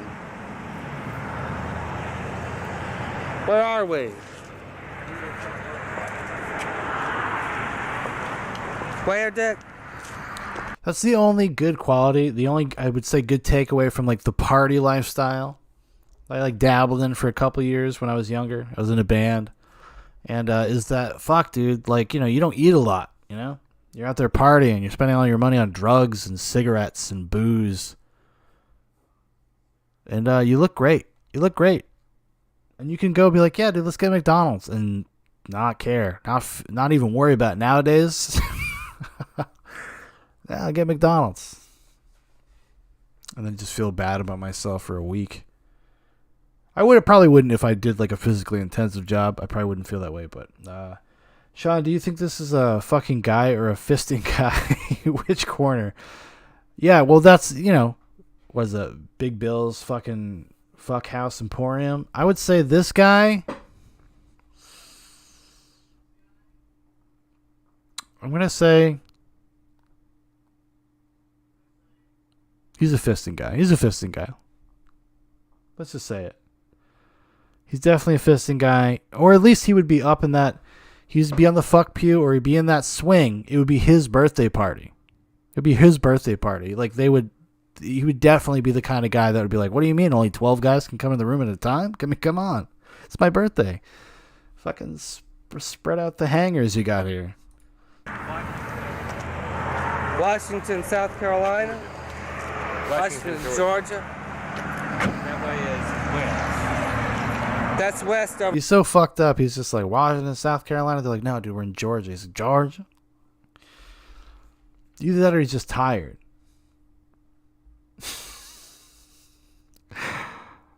He's here to display. Yes. Stuff him like a Thanksgiving turkey with whatever you got.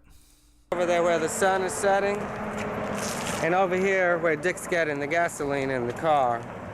This would be north. I guess it's south. That's east. That's probably south over there. Probably. I'm not sure. He's got me so turned around. Dick's gonna get the gas himself. It's just like up in New Jersey. I'll get back in the car, Dick. All right. Because we're going to get something to eat, right? Yeah. Pause my little Big Mac stud. Exactly. McDonald's, in this case, is a euphemism for the bug, for the gift. Special sauce? Yes, please. We're gonna go over there and get something to eat in a minute. I've got my Polaroids and filter on. I want to see what that looks like out in the sun.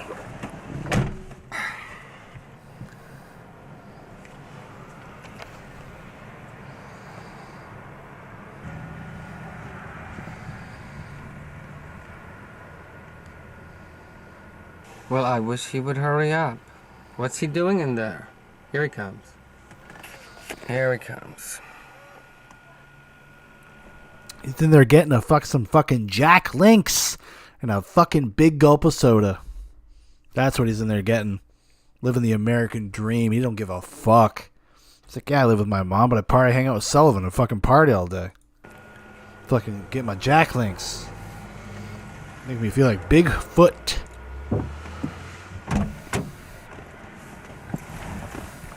How much was it? $8.55? $8.50. This guy, you can't, not a lot of good like shots of him, but he looks like Robert Evans, the famous movie producer. The kid stays in the picture, especially with this guy. Oh. Well, Dick, I'll buy you a hamburger. Oh, okay.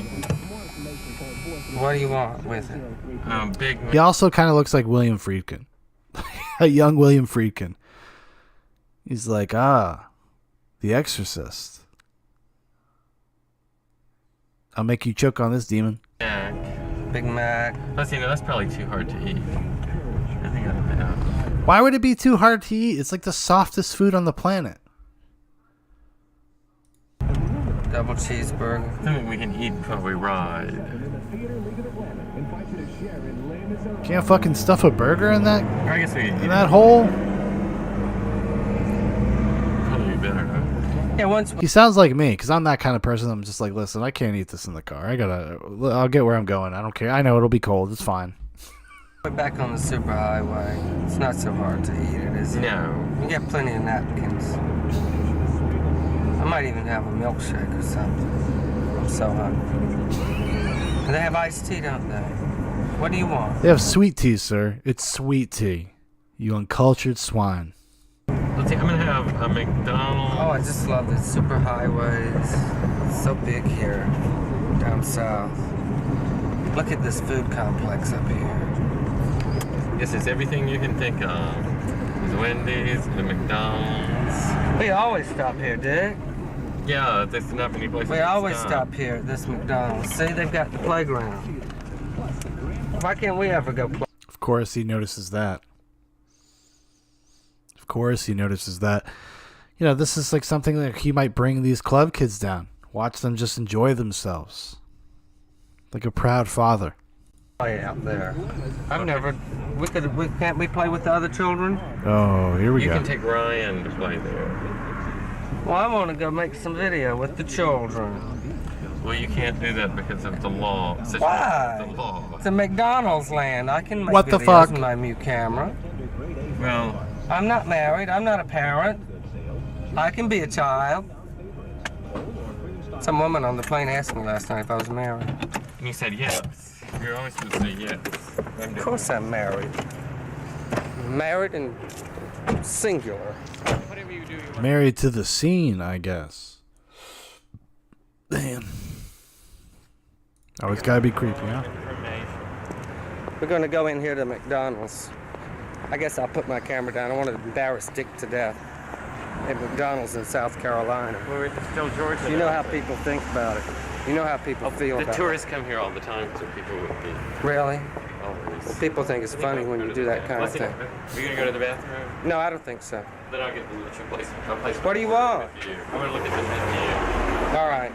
Dick's going to look at the menu. And a Big Mac and a vanilla shake. I need a Big Mac. A large iced tea. Ice water. Got the ice water. And, Look at these poor motherfuckers. They're all like, this good dude's this fucking weirdo's got this camera out. They're like, look at this fucking cracker. The fuck is he doing? 2 large fries. All to go. Thank you. Dad, you want a coffee? Yeah. Dad, do you think I got enough Big Macs and stuff? I mean, you're good. I got a Big Mac. I got a quarter pounder with cheese. Yeah, that's been a while. What do you want? Quarter pounder with cheese? What am I? I'm gonna have a Big Mac then. Oh my god. 722. That's cheap for all that food. I think. That is a lot of food. You got a Coke, you got iced tea. I got iced tea. Good. Maybe get a bag. I got coffee. I got all this stuff. Prophet writes, if these guys were hobbits, their second breakfast would become... What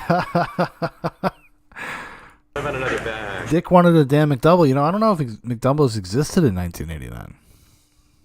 To be fair to Dick. Thank you.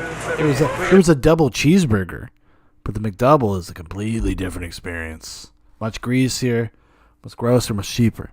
A bag for this, or a bag to put the drinks in that. Thank you.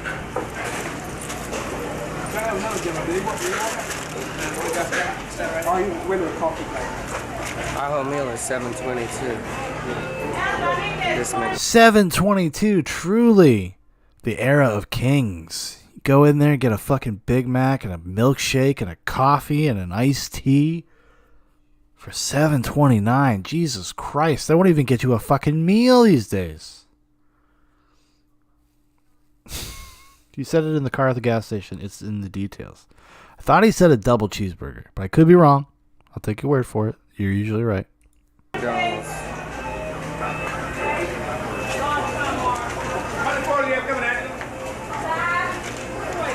Let's see now. We got napkins and all that, Dick? Yeah, I got a bunch of that. Really? Here's some.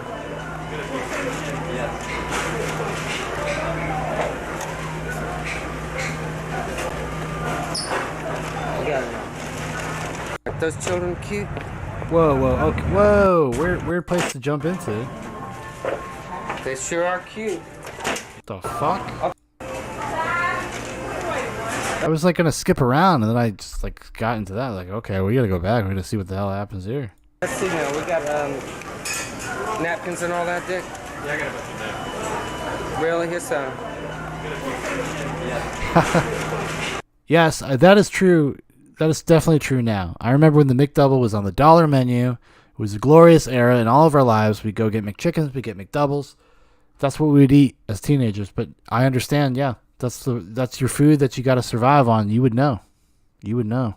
I was really shocked. I went to McDonald's not that long ago. I was like, wow, it's like $1.99, $2 something for a McDouble. Kind of blew my mind. We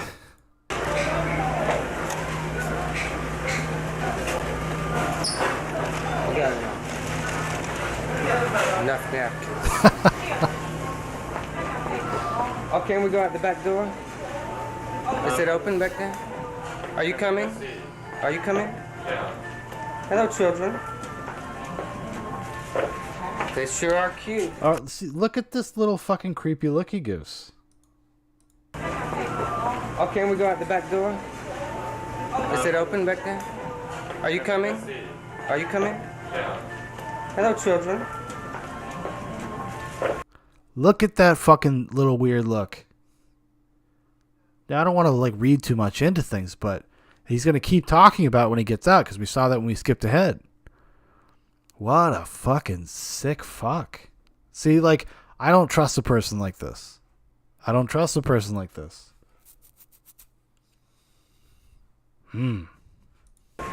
They sure are cute.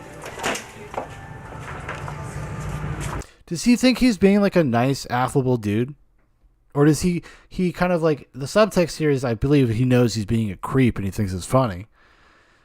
Because he's a, you know, a lascivious person. He's so, you know, he's cultured, he's cool, he's from New York, he's going to fucking Mars, baby. Hanging with Macaulay Culkin and the guy from The Pretenders. Or the Proclaimers. Sorry, the Proclaimers. You know, the Scottish guys. Aren't those children cute?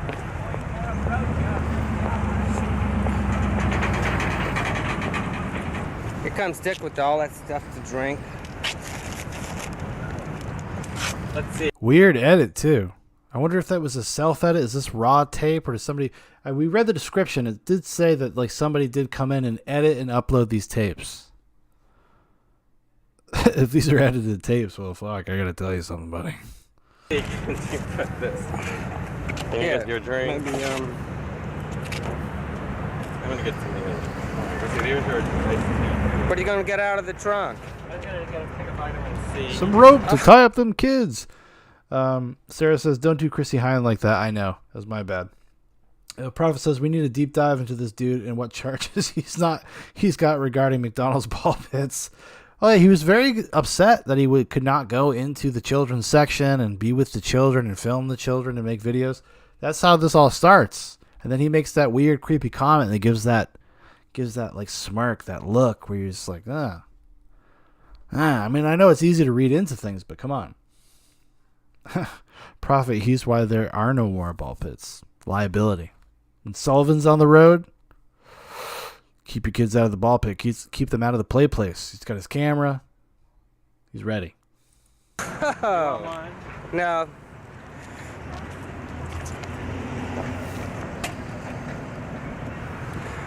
Well, we're going to have quite a feast as soon as we get back on the superhighway. Dick, what are you doing back here? He's taking a vitamin. If I brought my vitamin C along. A vitamin C for what, Dick? Why? Well, just as a cold preventive. Oh, here's Well, vitamin C will just make you... You'll catch a cold while you're standing out here taking it. No, the vitamin C will counteract it. Like, it's so almost depressing, right? Because it's like these people, they have literally nothing to offer, no actual discernible talents. So a guy like this would be perfect for the Instagram era. Prophet says, sir, signing off for sack time, sir. Relinquish control of the chat to Zubox, sir. Good night, soldier. Be well. We'll talk to you later. He's got the gift. That's why, exactly. He's got to get that immune system up. May give me one? Oh, I don't want one. I had my vitamins today. We can't. You need I'm gonna have my McDonald's shake. 5,000 grams of it. My McDonald's shake. My coffee. Let's see. That's my height. My iced tea and Dick's ice water. We got a ton of food here. A Big Mac, large fries. You think you gave me ketchup? Do you have to ask for ketchup? I don't know. Wait a minute. I'm gonna go back. I'm gonna turn this thing off and eat. Here we are at the Presbyterian home. We've come to see Aunt Nancy. I don't know what Dick's doing out there at the car in the parking lot, the vast asphalt parking lot. But we're here now. Dick, come on. We don't have all night. We have to get to Kershaw and eat that shrimp from the new restaurant. Automatic door, it says. Well, that's brand new. Exactly. This is new? Yeah, it used to be they had a. Oh my God. Now that's new. Look, it's just like, it's so high tech. I think you could be killed. I wonder where Nancy is. Well, I think we should look at first thing. It's like watching a found footage horror movie. There's so much tension right now.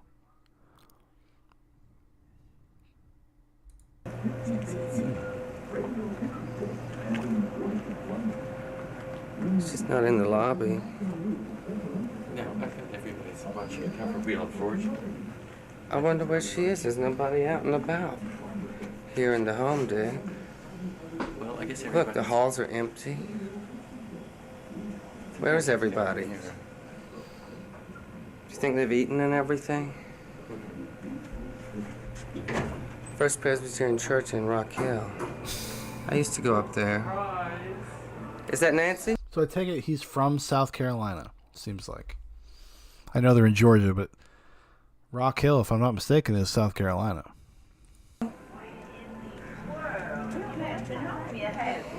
And he made it to the big time, everybody. He made it to New York City. We could do drugs and hang out with young boys and go to all of the hot, hip, happening new nightclubs. What had to step by and see how you are. Here comes Nancy. Well, Nancy. Hey. You both look mighty good. I'm Nancy. so glad to see you. You waiting up for us? No, I was waiting for my medicine. I had no idea you'd come tonight. Though the thought did come to me, maybe you'd come by to see me before you went home. I thought Mama might have called you and told. Well, there you go. It actually started getting kind of interesting, and then the video's over. So who knows what happens? Maybe they're all blowing fucking her medication afterwards. So there is other McDonald's related material on this channel. We'll look it up.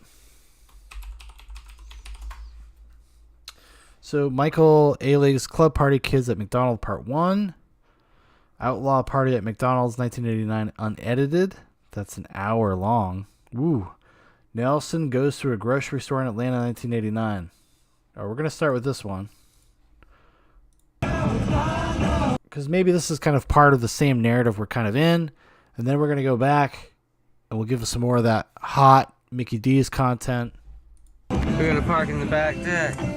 No, because somebody who said there was a lot of mugging. Yeah, this would be a month after the first video we watched, which was the opening of Club Mars.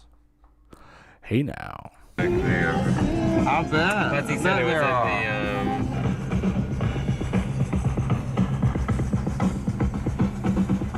Big Star. Yeah.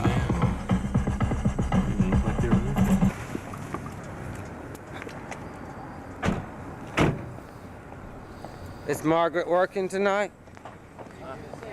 I doubt it.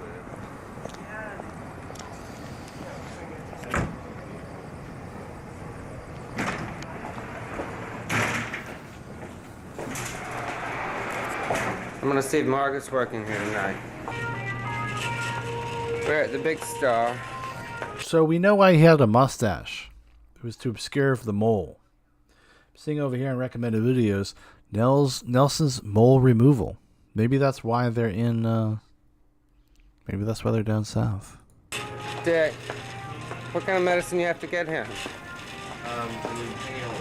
This is maybe the biggest grocery store in the whole world. I'm trying to find everything on this list, but pretty extensive listing here. So he's from down here. Okay, he's from the Atlanta area now. Okay, not South Carolina. From the Atlanta area. He's looking for his mother's spiced tea recipe, the ingredients for that. He's visiting home. So clearly, he comes from that scene, the club scene in Atlanta, which is probably why he knows like RuPaul, the drag queens, etc. And then he became a big boy. Really turned things around. Tang? I wonder where I'm gonna find the Tang.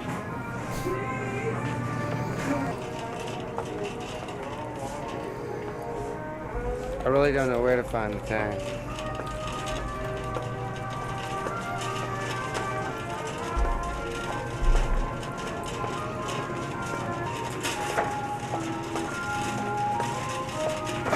Top shelf in number 5 and 6.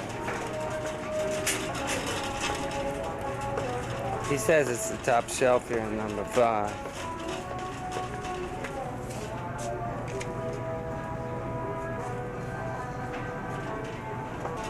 I see it up there. There's the Tang. Look. It's like one size suits all. One size fits everybody.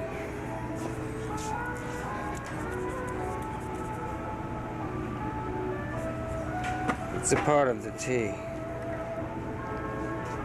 Dick, you know where the instant iced tea is?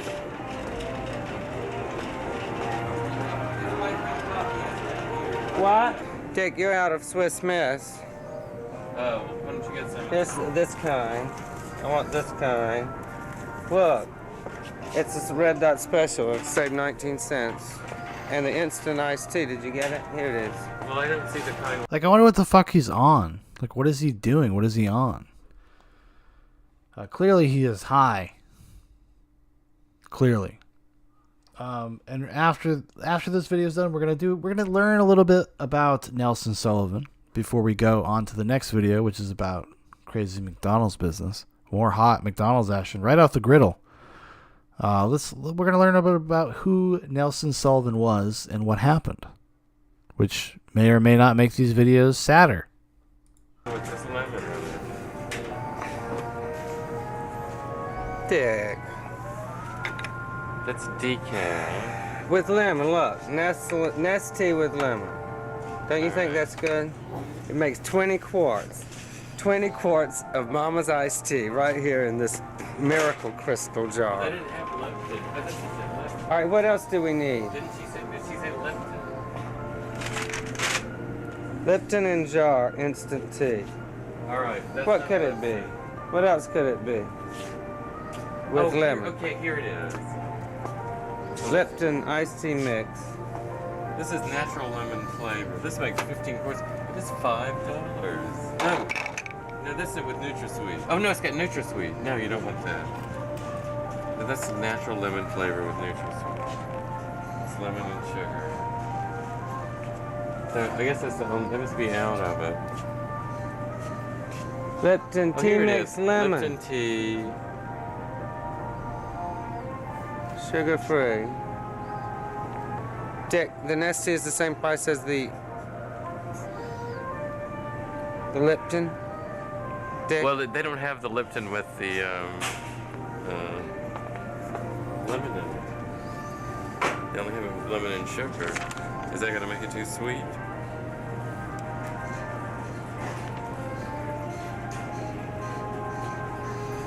That looks like all I need. I think I've got everything on the list now. Come on. Okay. What else do I need? Do you want some coffee? What kind do you need? No, we don't need. I'll buy some for the party. We're gonna have to have a lot of coffee and stuff. Because if you want to stay up all night, you know, got to keep in that cycle, got to keep in that club cycle. You don't want to go to bed early one night and just fuck up everything, you know? Got to be ready. Got to want to stay in line with that lifestyle. Got to need some coffee. Not a lot going on in bumfuck Georgia. Just saying. What about the The kind you make in the thing. That's on sale. It's on sale? Save Are the $1.30. Folgers? Is this on sale? Save $1.30? Well, let's take Folgers. Okay. That looks like it's been mashed. It's pretty though. Well, you mean mashed bad out of shape or something? Yeah. No, I don't think so. Do we need like non-dairy cream or any stuff like that? That's it.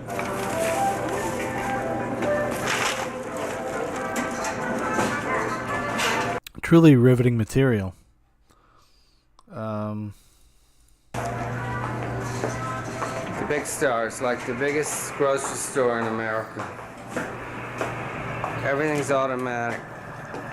Which is weird because, you know, like in the South, you've probably found like these weird innovations like that because of like the South would be happy for like kind of corporations to come in and develop their areas, right? So there probably was kind of weird things like this in supermarkets and kind of closer to metropolitan areas that were probably more advanced than the little bodegas and whatnot that you got in New York City. Obviously, New York City, not the land of supermarkets. Well, at least not then, especially not then. So it's probably kind of a weird thing. It's like it would have been like the first time you went to a Walmart. Like, holy shit, Walmart, this is crazy. Everything's in this one store.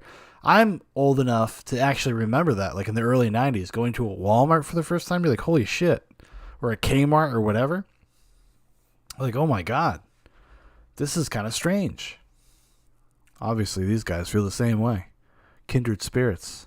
Doors. It's vast. It goes on for miles. It's like the size of 8 football fields. I think that the reason the police stopped Lahoma and Judy from taping in there was because they were drag queens and not because it had anything to do with their taping in there. Yeah, I don't think people are really paranoid about videotapers as much as they're paranoid about drag queen videotapers. There just seems to be some sort of difference.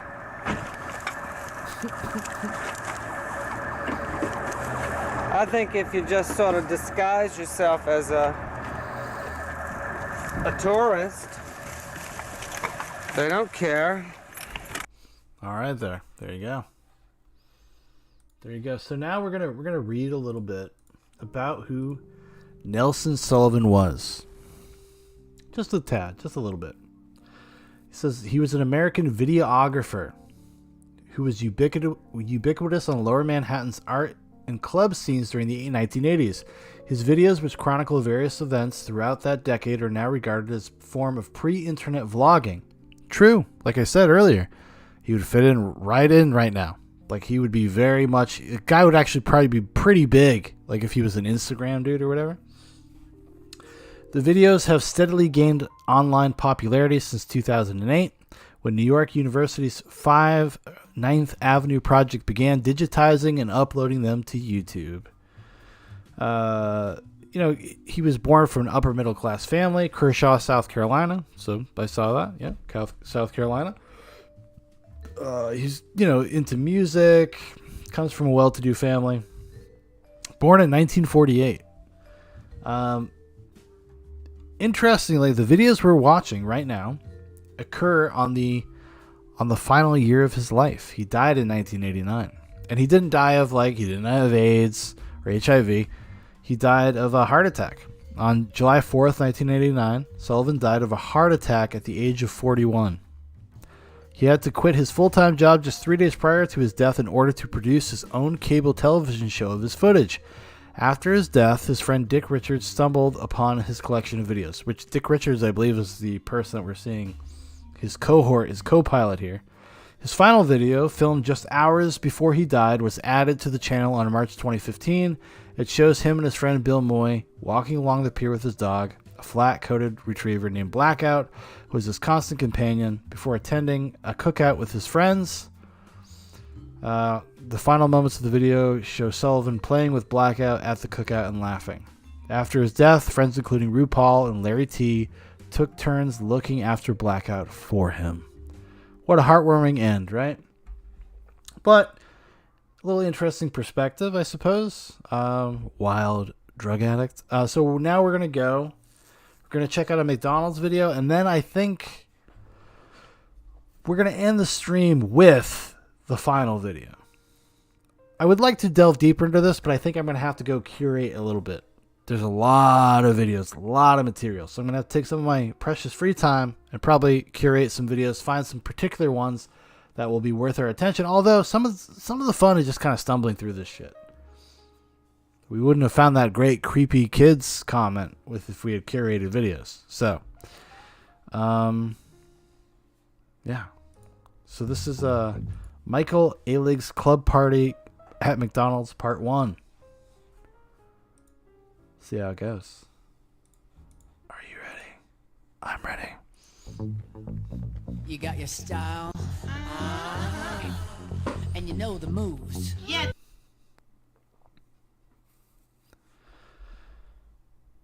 I don't see Michael anywhere. Here he is. He was in the John. You ready? Those people were driving me crazy. And what is these people love fucking McDonald's, by the way. There's a lot of McDonald's videos. Just saying. Oh, they kept asking me things like what are you taping, and do you tape everything, and do you tape your whole life, and why would you take a picture of yourself paying the bill? And it was horrible, Michael. It was horrible. Do you want a cab? We've got to grab this cab before those people do. So this also would have been after what we just watched, because his mole is gone. Is that the dividing line? Or maybe he got his mole taken care of way before that. I don't know. We're waiting on it. This is a nice small one just for us.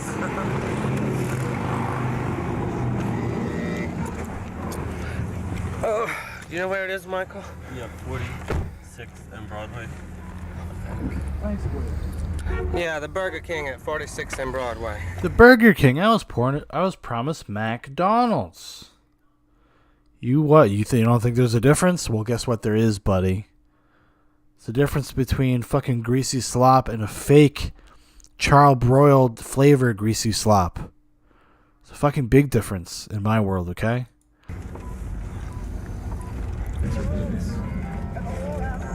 Oh God. Oh, Michael, this will be fun. People will show up. There's somebody showing up right behind us.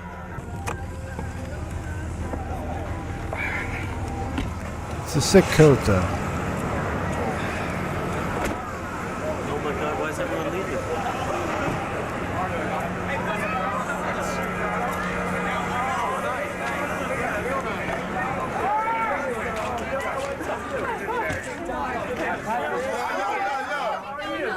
McDonald's across the street. McDonald's across the street. James, I can't believe it. Get out. Okay. I don't believe it. I don't believe it either. Smile. It's so exciting. I know it. Come on, let's go. Let's party. Like, these are just like Instagram influencers or social media influencers before there was social media. Like, that's all this is. Sarah says, I'm surprised you've never seen this. Yeah, never. Completely ignorant to it. Completely ignorant to the all 5NinthAvenue Project. Not familiar.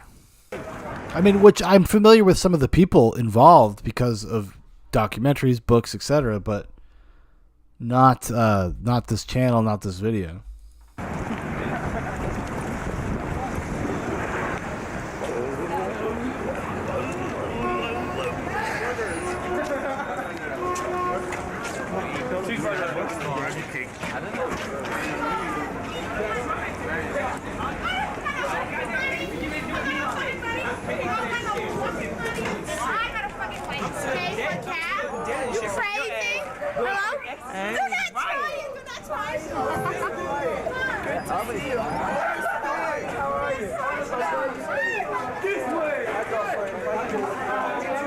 Really, man? So, Michael, I thought it was at Burger King. No, it's at McDonald's. Burger King wouldn't let us do it. Oh. So here we are. We gotta hold on now.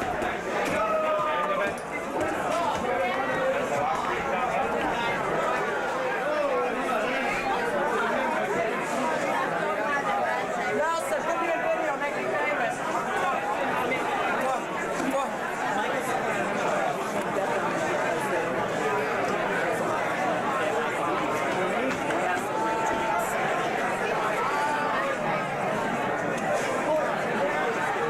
What is all that? Guys, get your glasses and we can have a choice. They won't give us any glass. You have a glass? You have a glass. You have a glass. You can have a drink. Well, where are any glasses? Well, they won't give us any, Ernie. What is it? Tape. You didn't bring it? Can I quote you for Project X? What is the quote? Something about a Whopper. From Burger King to McDonald's because James gets a Whopper every night. Okay. There, whoa! So we're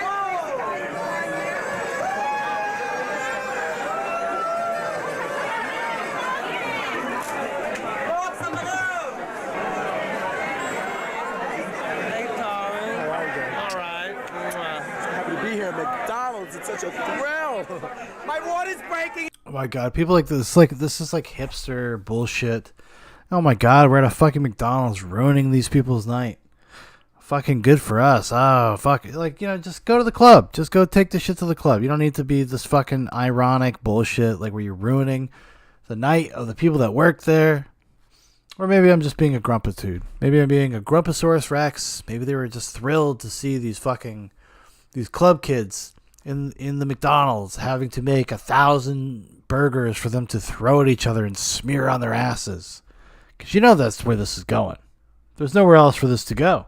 Excuse me. I'm gonna pick you up at 7:30. How are you? I couldn't believe it. Then, as soon as I got rid of my gonorrhea, he wouldn't fist me anymore. A true tragedy. When you do the work, you try to better yourself, and you want some of that sweet fisting action. But no. infinite sadness from me right now.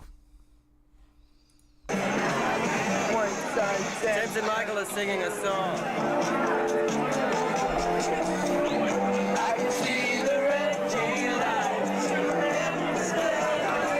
Oh, great. They're like ironically singing like Jimmy Buffett music. Oh, wow. Such cool guys.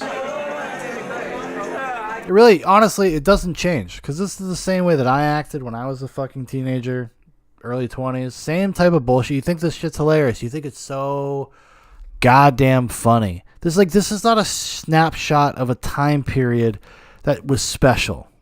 This is just the fucking experience of every fucking 19 to 25-year-old.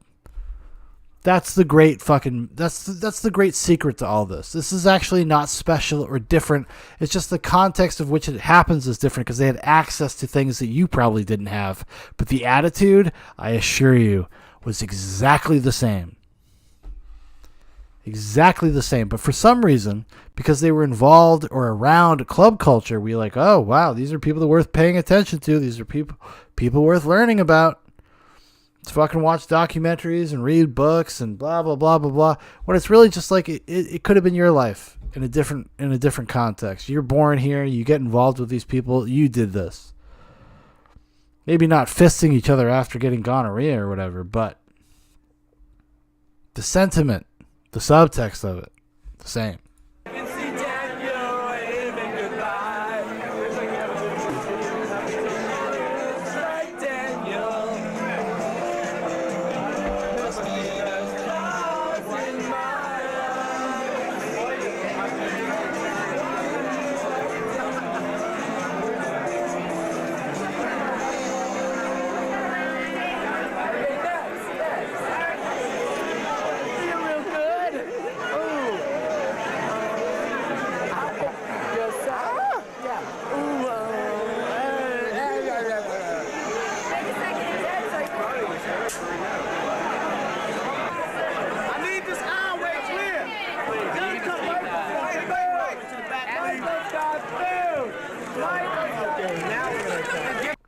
Sarah says subcultures are interesting as moments in zeitgeist. I guess, but I would say there's a flattening out of that reality. Like, it's not a zeitgeist, it is just an attitude that most people this age have. So, okay, fair enough. Zeitgeist, I guess. Also, it's Elton John, not Jimmy Buffett. I didn't know who it was. I just said it sounded like Jimmy Buffett. Jimmy Buffett bullshit.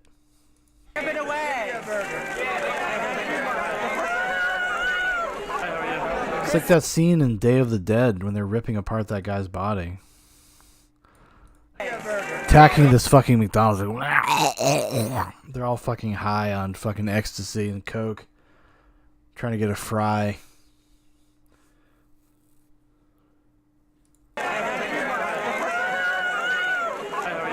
Christopher Robin is in the house.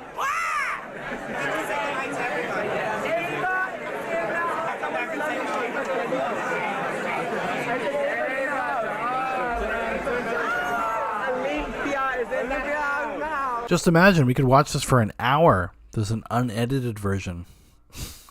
Olympia! Where's the music? And look, these are people that are too old to be at the party.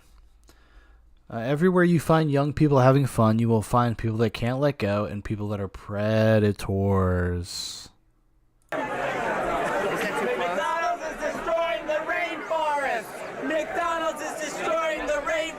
What hilarious fucking dudes. Again, another asshole thing you would do when you were 20, 21.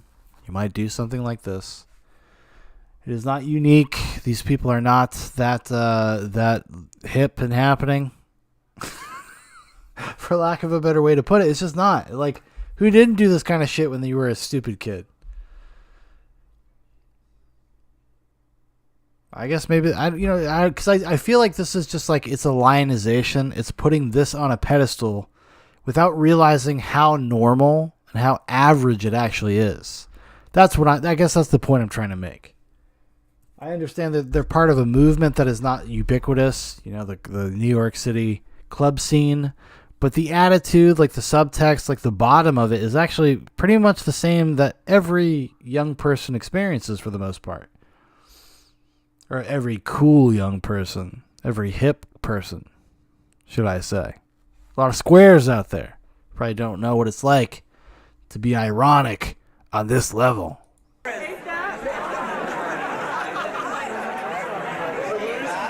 did you do? No more. Okay, no more.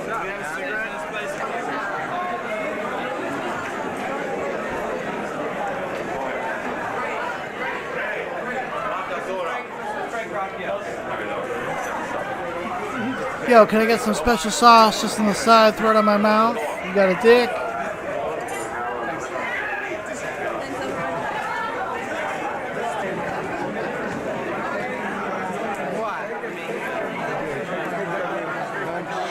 Who that boy? Who this is?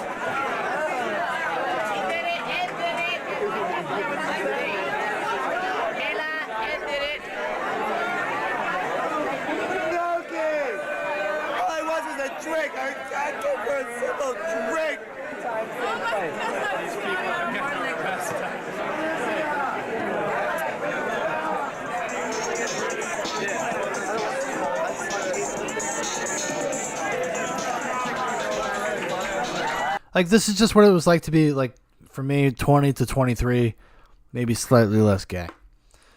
But kind of the same behavior, the same impulses, the same stupid, thinking you're so fucking clever because you're just so fucking funny and ironic. And nowadays, you should get old enough to look back and be like, wow, little cringe.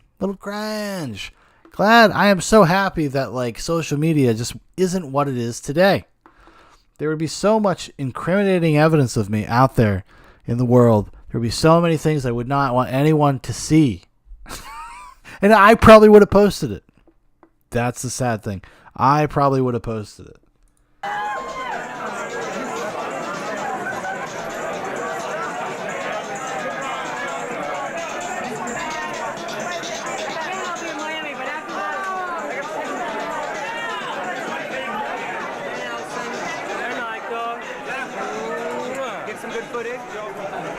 Careful, you might catch his spots. Michael, why is the hallway flooded? What? Why is the hallway flooded? Because we're all so fabulous. Yeah, because somebody clogged the toilet. Oh, what a magical, funny time. Oh, man, I wonder who's going to have to clean that up. Probably some, some minority working at McDonald's in 1989? Probably. But hey, guys, you had a good time. Thank you for shitting in the toilet and shoving toilet paper in there. Fucking clearing out your enemas. Thank you. The manager wants to throw us out. Well, can you blame him? Look, somebody broke. Oh, that's not broken. It just looked broken. You just told me that that 200 people were going to come. You didn't say that they were going to be dressed like this. Oh my God! Did he say that? Yeah. And he said, what does that have to do with anything? But he's glad they came, isn't he? We give $1,000. Oh really? Yeah. Well, goddamn, what are they complaining about? Oh, okay. Jesus. That's probably the only reason we're still here. Right. What are they complaining about? We have $1,000. Oh, that makes it okay, guys. That makes it okay. Like, who gets that $1,000, first of all? Is this something you've agreed to the restaurant? Is this something you're just giving out to the employees that have to deal with your fucking degenerate asses? That's the real question. Like, fuck these guys. Not literally. Oh, the adventure continues in part 2. Not that fascinating, fellas. Just not. I mean, it's fascinating in some respect, right? Gives us something to talk about. Let's see here. We're going to find the most recent video, the last video posted 2 years ago.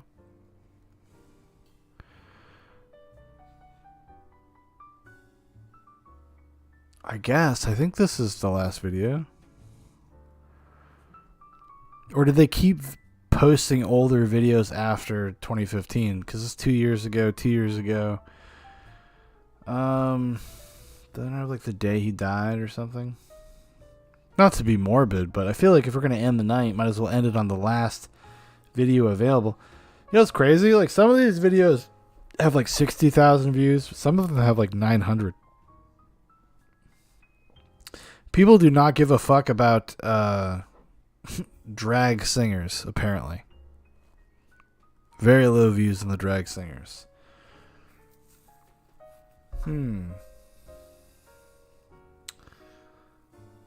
So, Christina in a good mood. I guess this is a transsexual person, 1989, interviews Christina, who's in his orbit. The History of the Pyramid Club, Part 1. The infamous dressing room.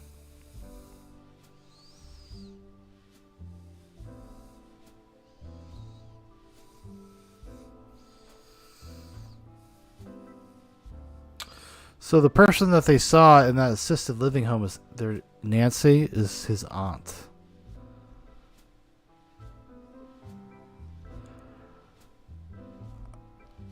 Well, I don't know which one's the last one because they kept posting videos. They kept finding material.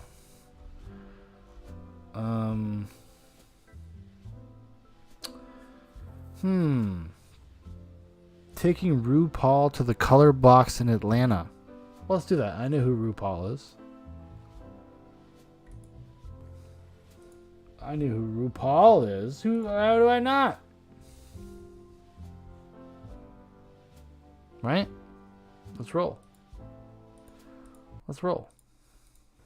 We're already at Molly's. We come to pick up Molly and RuPaul. Dick's at the door. He's already wrong. I guess this is before CoverGirl. Here comes Nelson.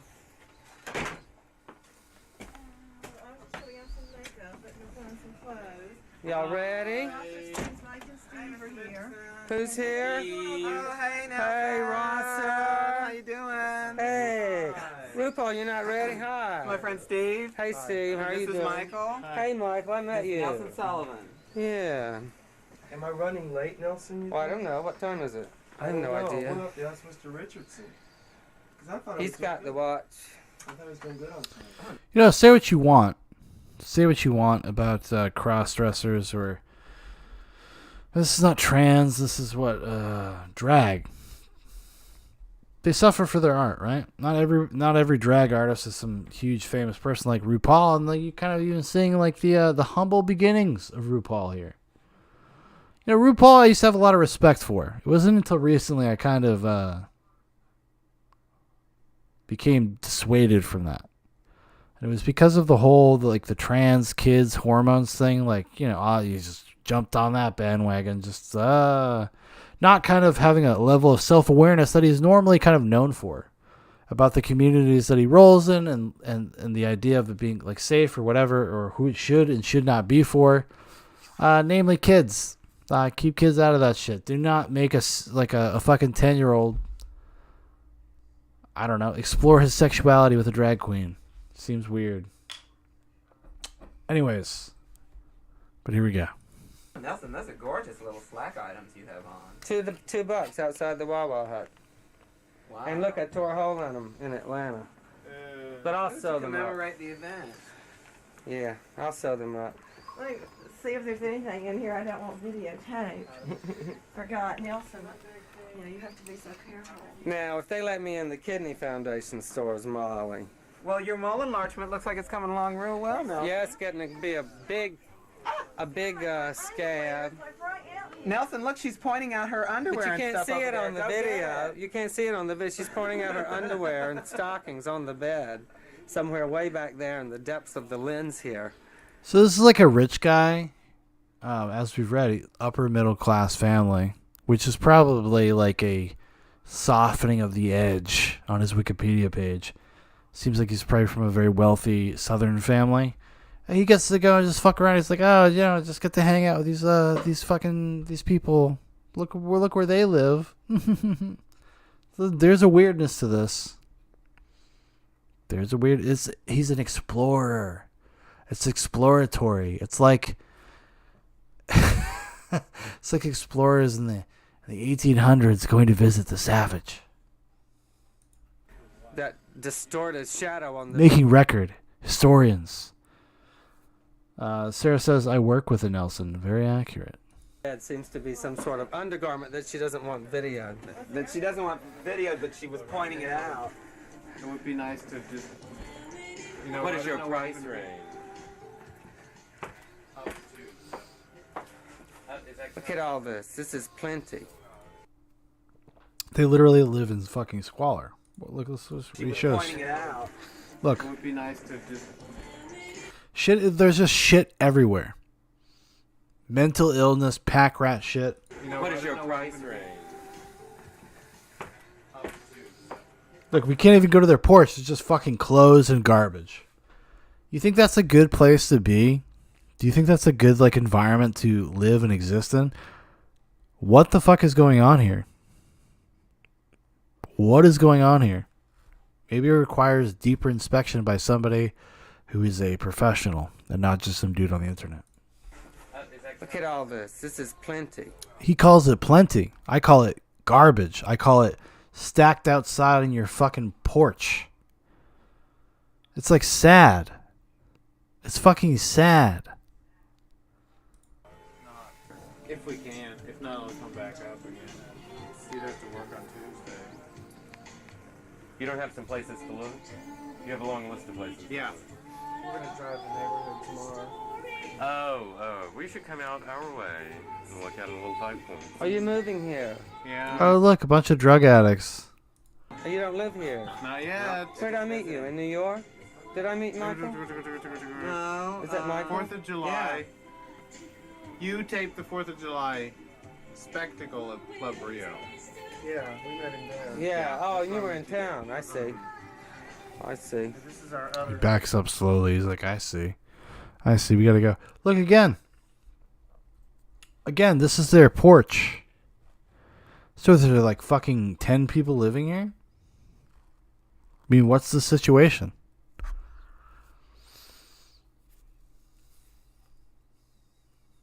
It's a manifestation of a lack of internal acceptance and support. I don't think that they have a rejection of internal acceptance, like, but support, sure, right? Like they're poor. This is what they do. This is their art form. They all stack in these little apartments and stuff like this. But living in squalor like this is a sign of schizophrenia. It's a sign of a lot of bad mental health roads. And I don't know whose house this is. I'm not suggesting that it's RuPaul's or whatever. Probably not. But obviously these their priorities are a little out of whack, and that's maybe why they feel the way they do. I'm sure there's a lot of bad endings for every RuPaul. For every RuPaul that becomes wildly successful and figures it out and learns how to work it, learns how to glam, this is probably the actual life of most of these people, and that's a sad reality. I don't think we should stray away from that. I lived with punks and scenesters, and it is that. Exactly. I'm not suggesting it's any different, but you understand, scenesters and punks are also probably damaged, whether it's because they're overly dramatic or not. Like there is a part of that is like, you know, in my opinion, from where I'm coming from, it's a sign of a mental illness. Not good. I knew a lot of people that lived like this. Not good. You go in there, you walk in there, it's fucking depressing. I know people to this day that lived like this. Depressing. Sarah knows who I'm talking about. There are lots of homes for sale. I saw some beautiful homes for sale.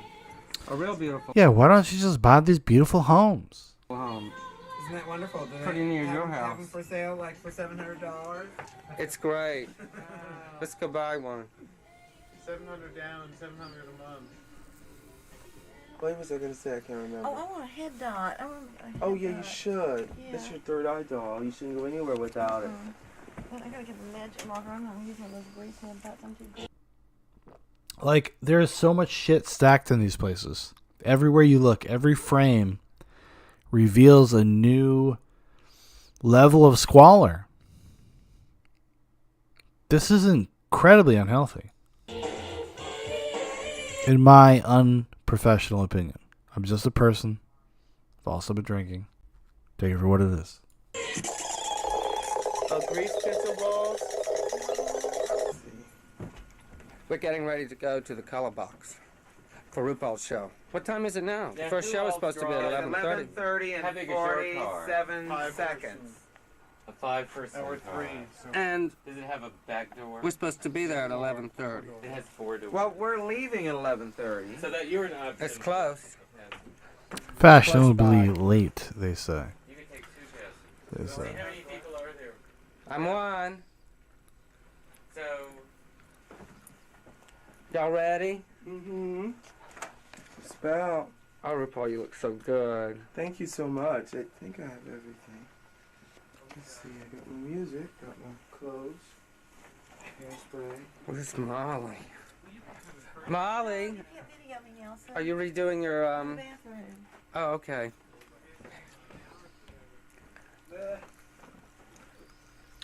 Sarah says, I wasn't trying to be overly negative, but the level of denial and buildup is a compensation. Yeah, I don't deny that, but I also don't think that is healthy. It's not a healthy expression of your inner turmoil. It's just not.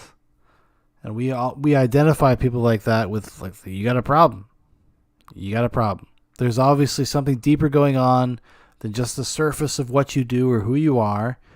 There's clearly something about like this non-care thing. Like you were watching that guy who you rationalized like, I don't need to take showers. Any part of my life. What is the difference? What's the difference? Fundamentally, what is the difference? And that guy's successful. That guy makes money.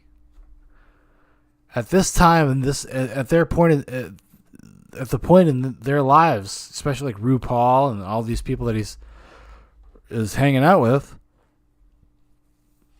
clearly not making money. I mean, maybe it is a thing of just like there's so many people there. There's just so much shit. Okay. Like, maybe that's fair. Maybe that's what it is. I don't know.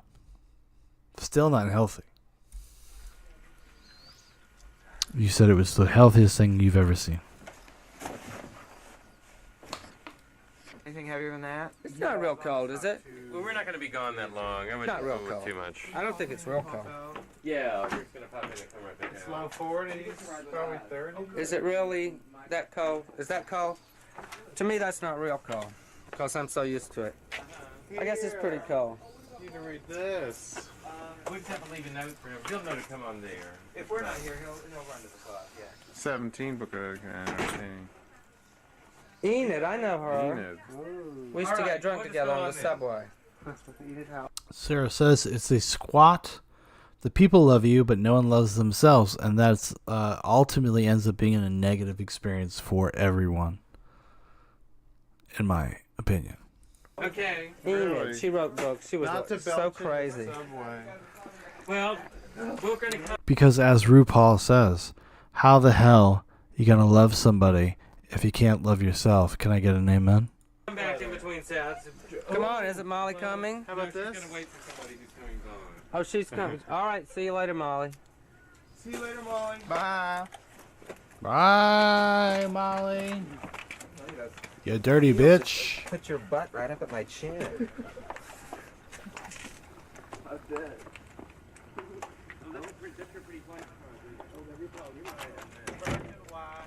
Okay, we'll see y'all at the club. Justin, you get on the other side.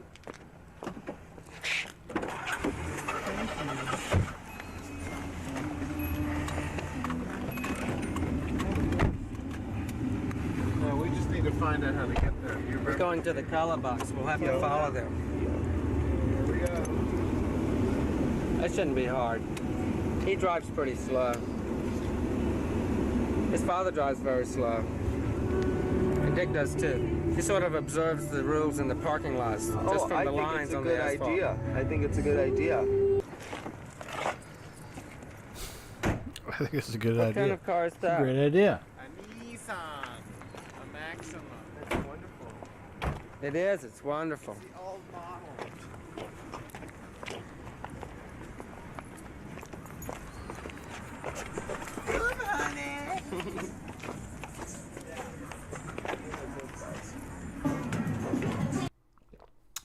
Sarah asks, is Dick his partner? I think so. Seems like that's the vibe, at least I'm getting. I mean, he's always there. He's always being referred to. If not, just a good friend, I don't know.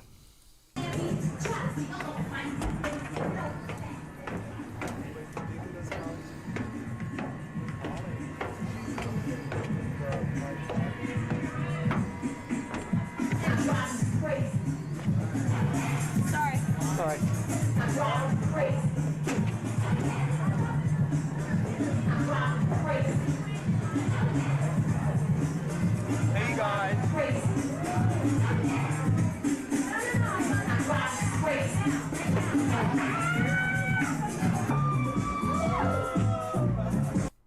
Everybody that works at the club's like, yo, bitch, you just late. You're just late. I'm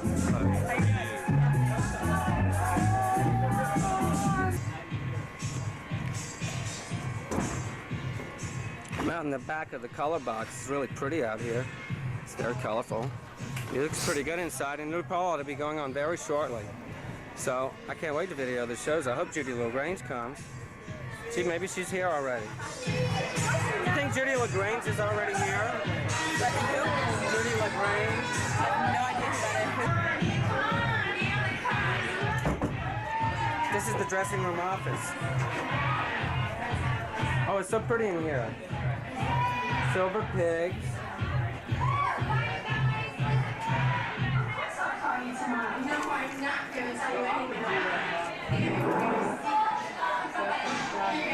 It's like literally the same thing as like the experience of being like in a shitty band. You go play in a club or something. You go play somewhere. This is exactly the same. I mean, granted, you're not so arrogant that you show up late, but they're like, here's the dressing room. Here's where you can do your thing, and it's just some office. Or actually, one time it was just like the storage area. We got shoved into a storage area. I remember one time behind a stage. Just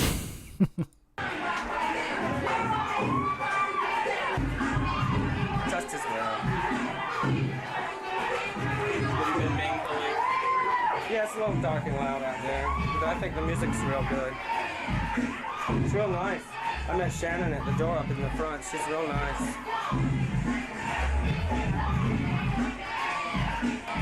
He's already high as fuck. I mean, he's like basically strung out at this point. Oh, what did you decide about your show? When's it going on? 5 minutes or so? On in 5 minutes, and I suppose it'll be like the highlight of my career thus far. It'll be real fun. I'm excited. I'm glad I got to have at least one cocktail at price. Well, we didn't know what he was talking about. So we're at the Color Box on Friday night. It's real pretty here, I think. I think the music is good here. I like it.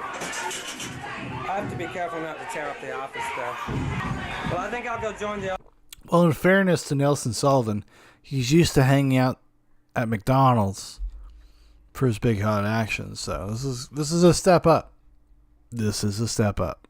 Audience for RuPaul's show. Okay, all right. Lock the door behind me. The most red-hot show in town,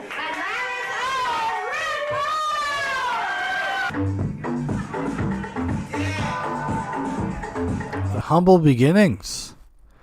The humble beginnings. Oh my God. Revelatory stuff right now.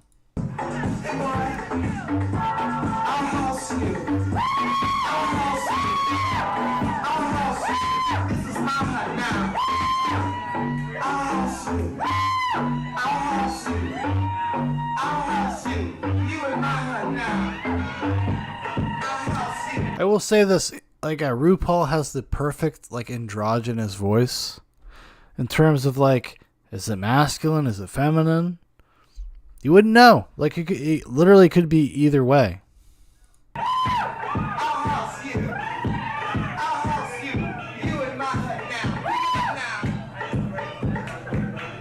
Yes, Sarah says actually singing though. Kind of impressed. Kind of impressed. Not the tradition of the drag queen. trailblazer, as they say.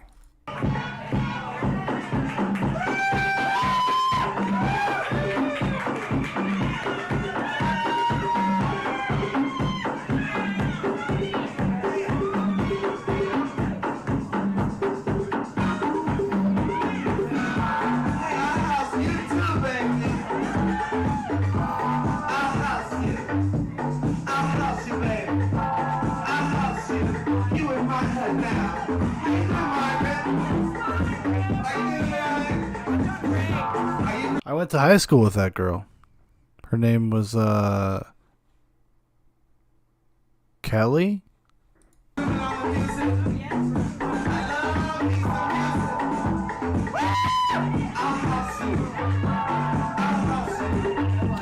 Why didn't I think of the song I House You? I House You.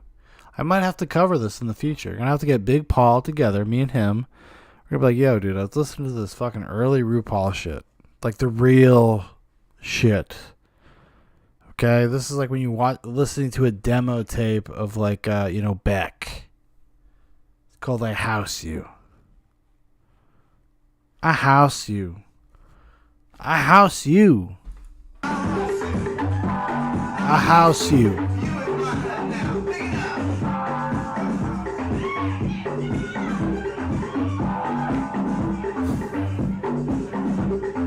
Dance.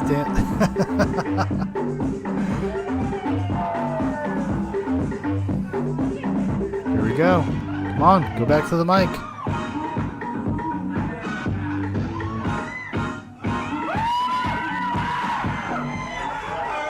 I will be impressed if RuPaul wrote that music. That would actually be impressive because it shows a flow, shows a sense of understanding and ambiance. That would be impressive to me. Maybe we'll get another 3-word song. Hey, everybody say love. Love. Everybody say love. Love. Everybody keep that feeling, baby, because I came back to Atlanta to give it to you. Give it to you. You know what? It's a funny thing giving love to people because what you end up realizing is that you didn't give them anything because they had the love already up inside of them. Exactly. Inside. Inside. Everybody say inside. Inside. Up in New York, Nelson here. We're being televised worldwide again today. Televised to Nelson's like friends. By Nelson Sullivan up here. Nelson, you want to come up here? And you're doing a show right now. This is, everybody say hi to Nelson. Nelson lives on the west side, and every time I say, I'm going to go to the east side, I think about east side. Oh my goodness. All right, well, we're at a crossroads, everybody. Do we want to watch a few more videos, or do we want to call it a night? What should we do? What should we do? What should we do?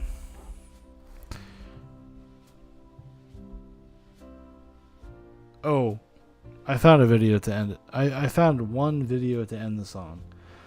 It's RuPaul and Michael Musto at Funtone USA World Headquarters awaiting the Pop-Tarts. I think we're going to have to end it there. We'll skip around. We're not going to watch this all the way through. Shit takes a long time.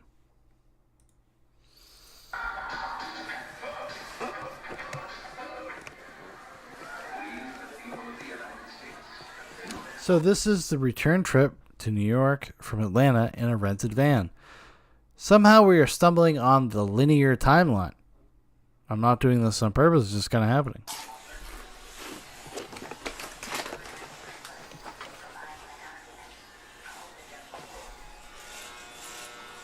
All these people live in dumps.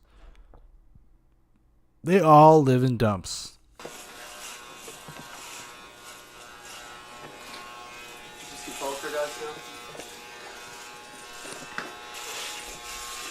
I did see the first one, the Poltergeist, yeah. I mean, oh no, that other movie. Beetlejuice.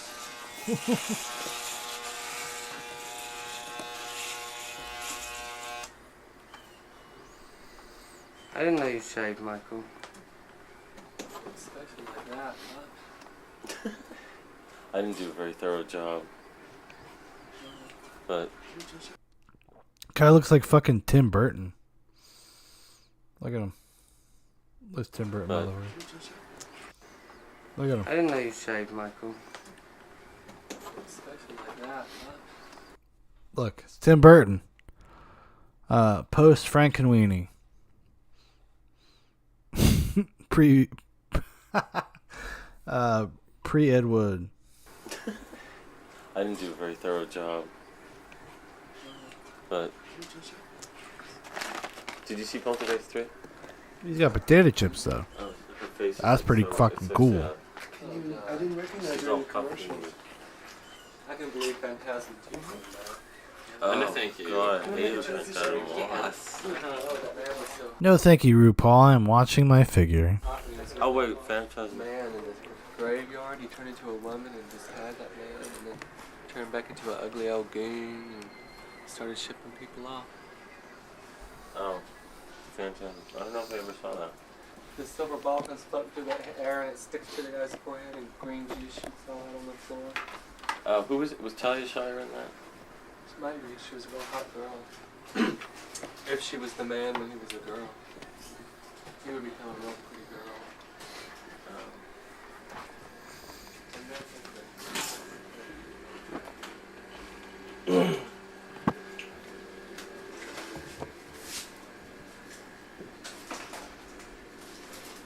Albert, are you in the shower? Yeah.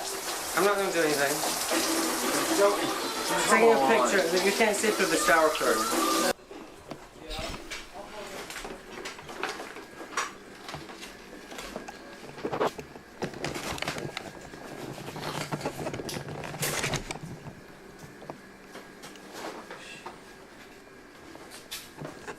Onions and coffee? And tuna fish. It's probably the He's gotta get some protein, okay? He's gotta get some protein and also keep that figure.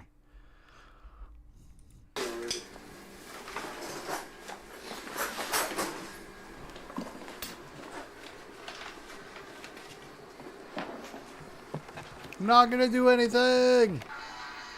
Penguin's in the way!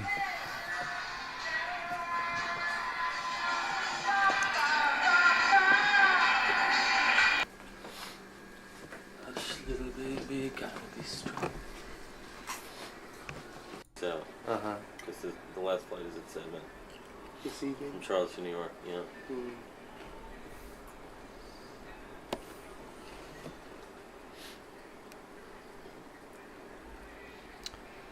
Hold on. Maybe the saddest thing I've ever seen. Performer eating onions, tuna fish, and it looks like a little bit of toast. And this fucking dipshit.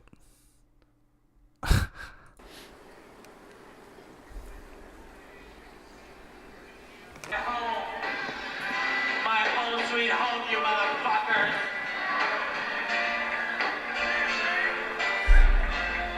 I'm talking about my home sweet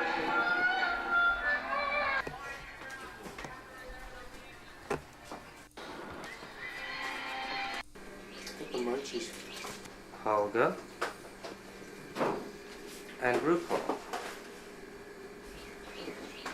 Y'all take a shower together? Yes. We took our toilet together. We can do that. Cohabitate on your...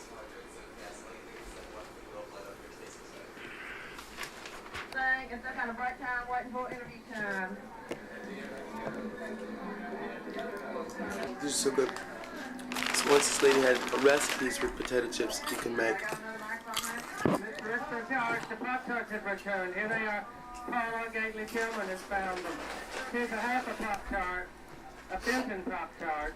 Benton, we want you to say goodbye to our TV audience. Goodbye. It's been a wonderful,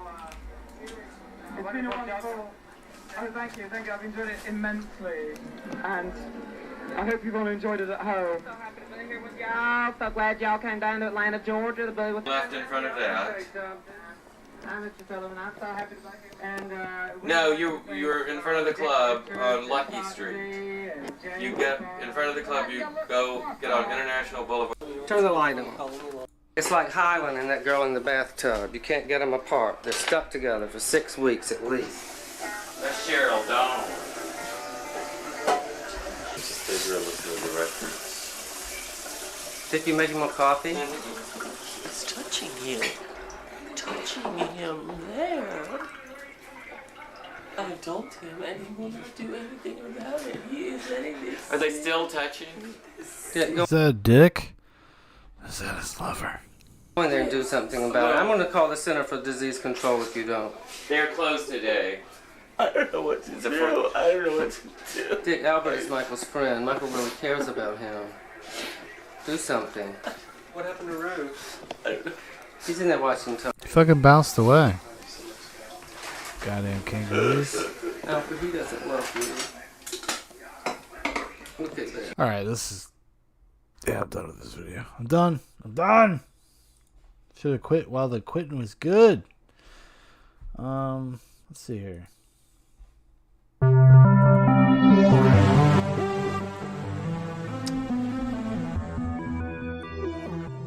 Just gonna end the night here, but yeah, that was fun. Saw a lot of cool stuff, a lot of weird stuff. It's gonna be good times forever, you know what I mean? Goodbye. Good night. Farewell.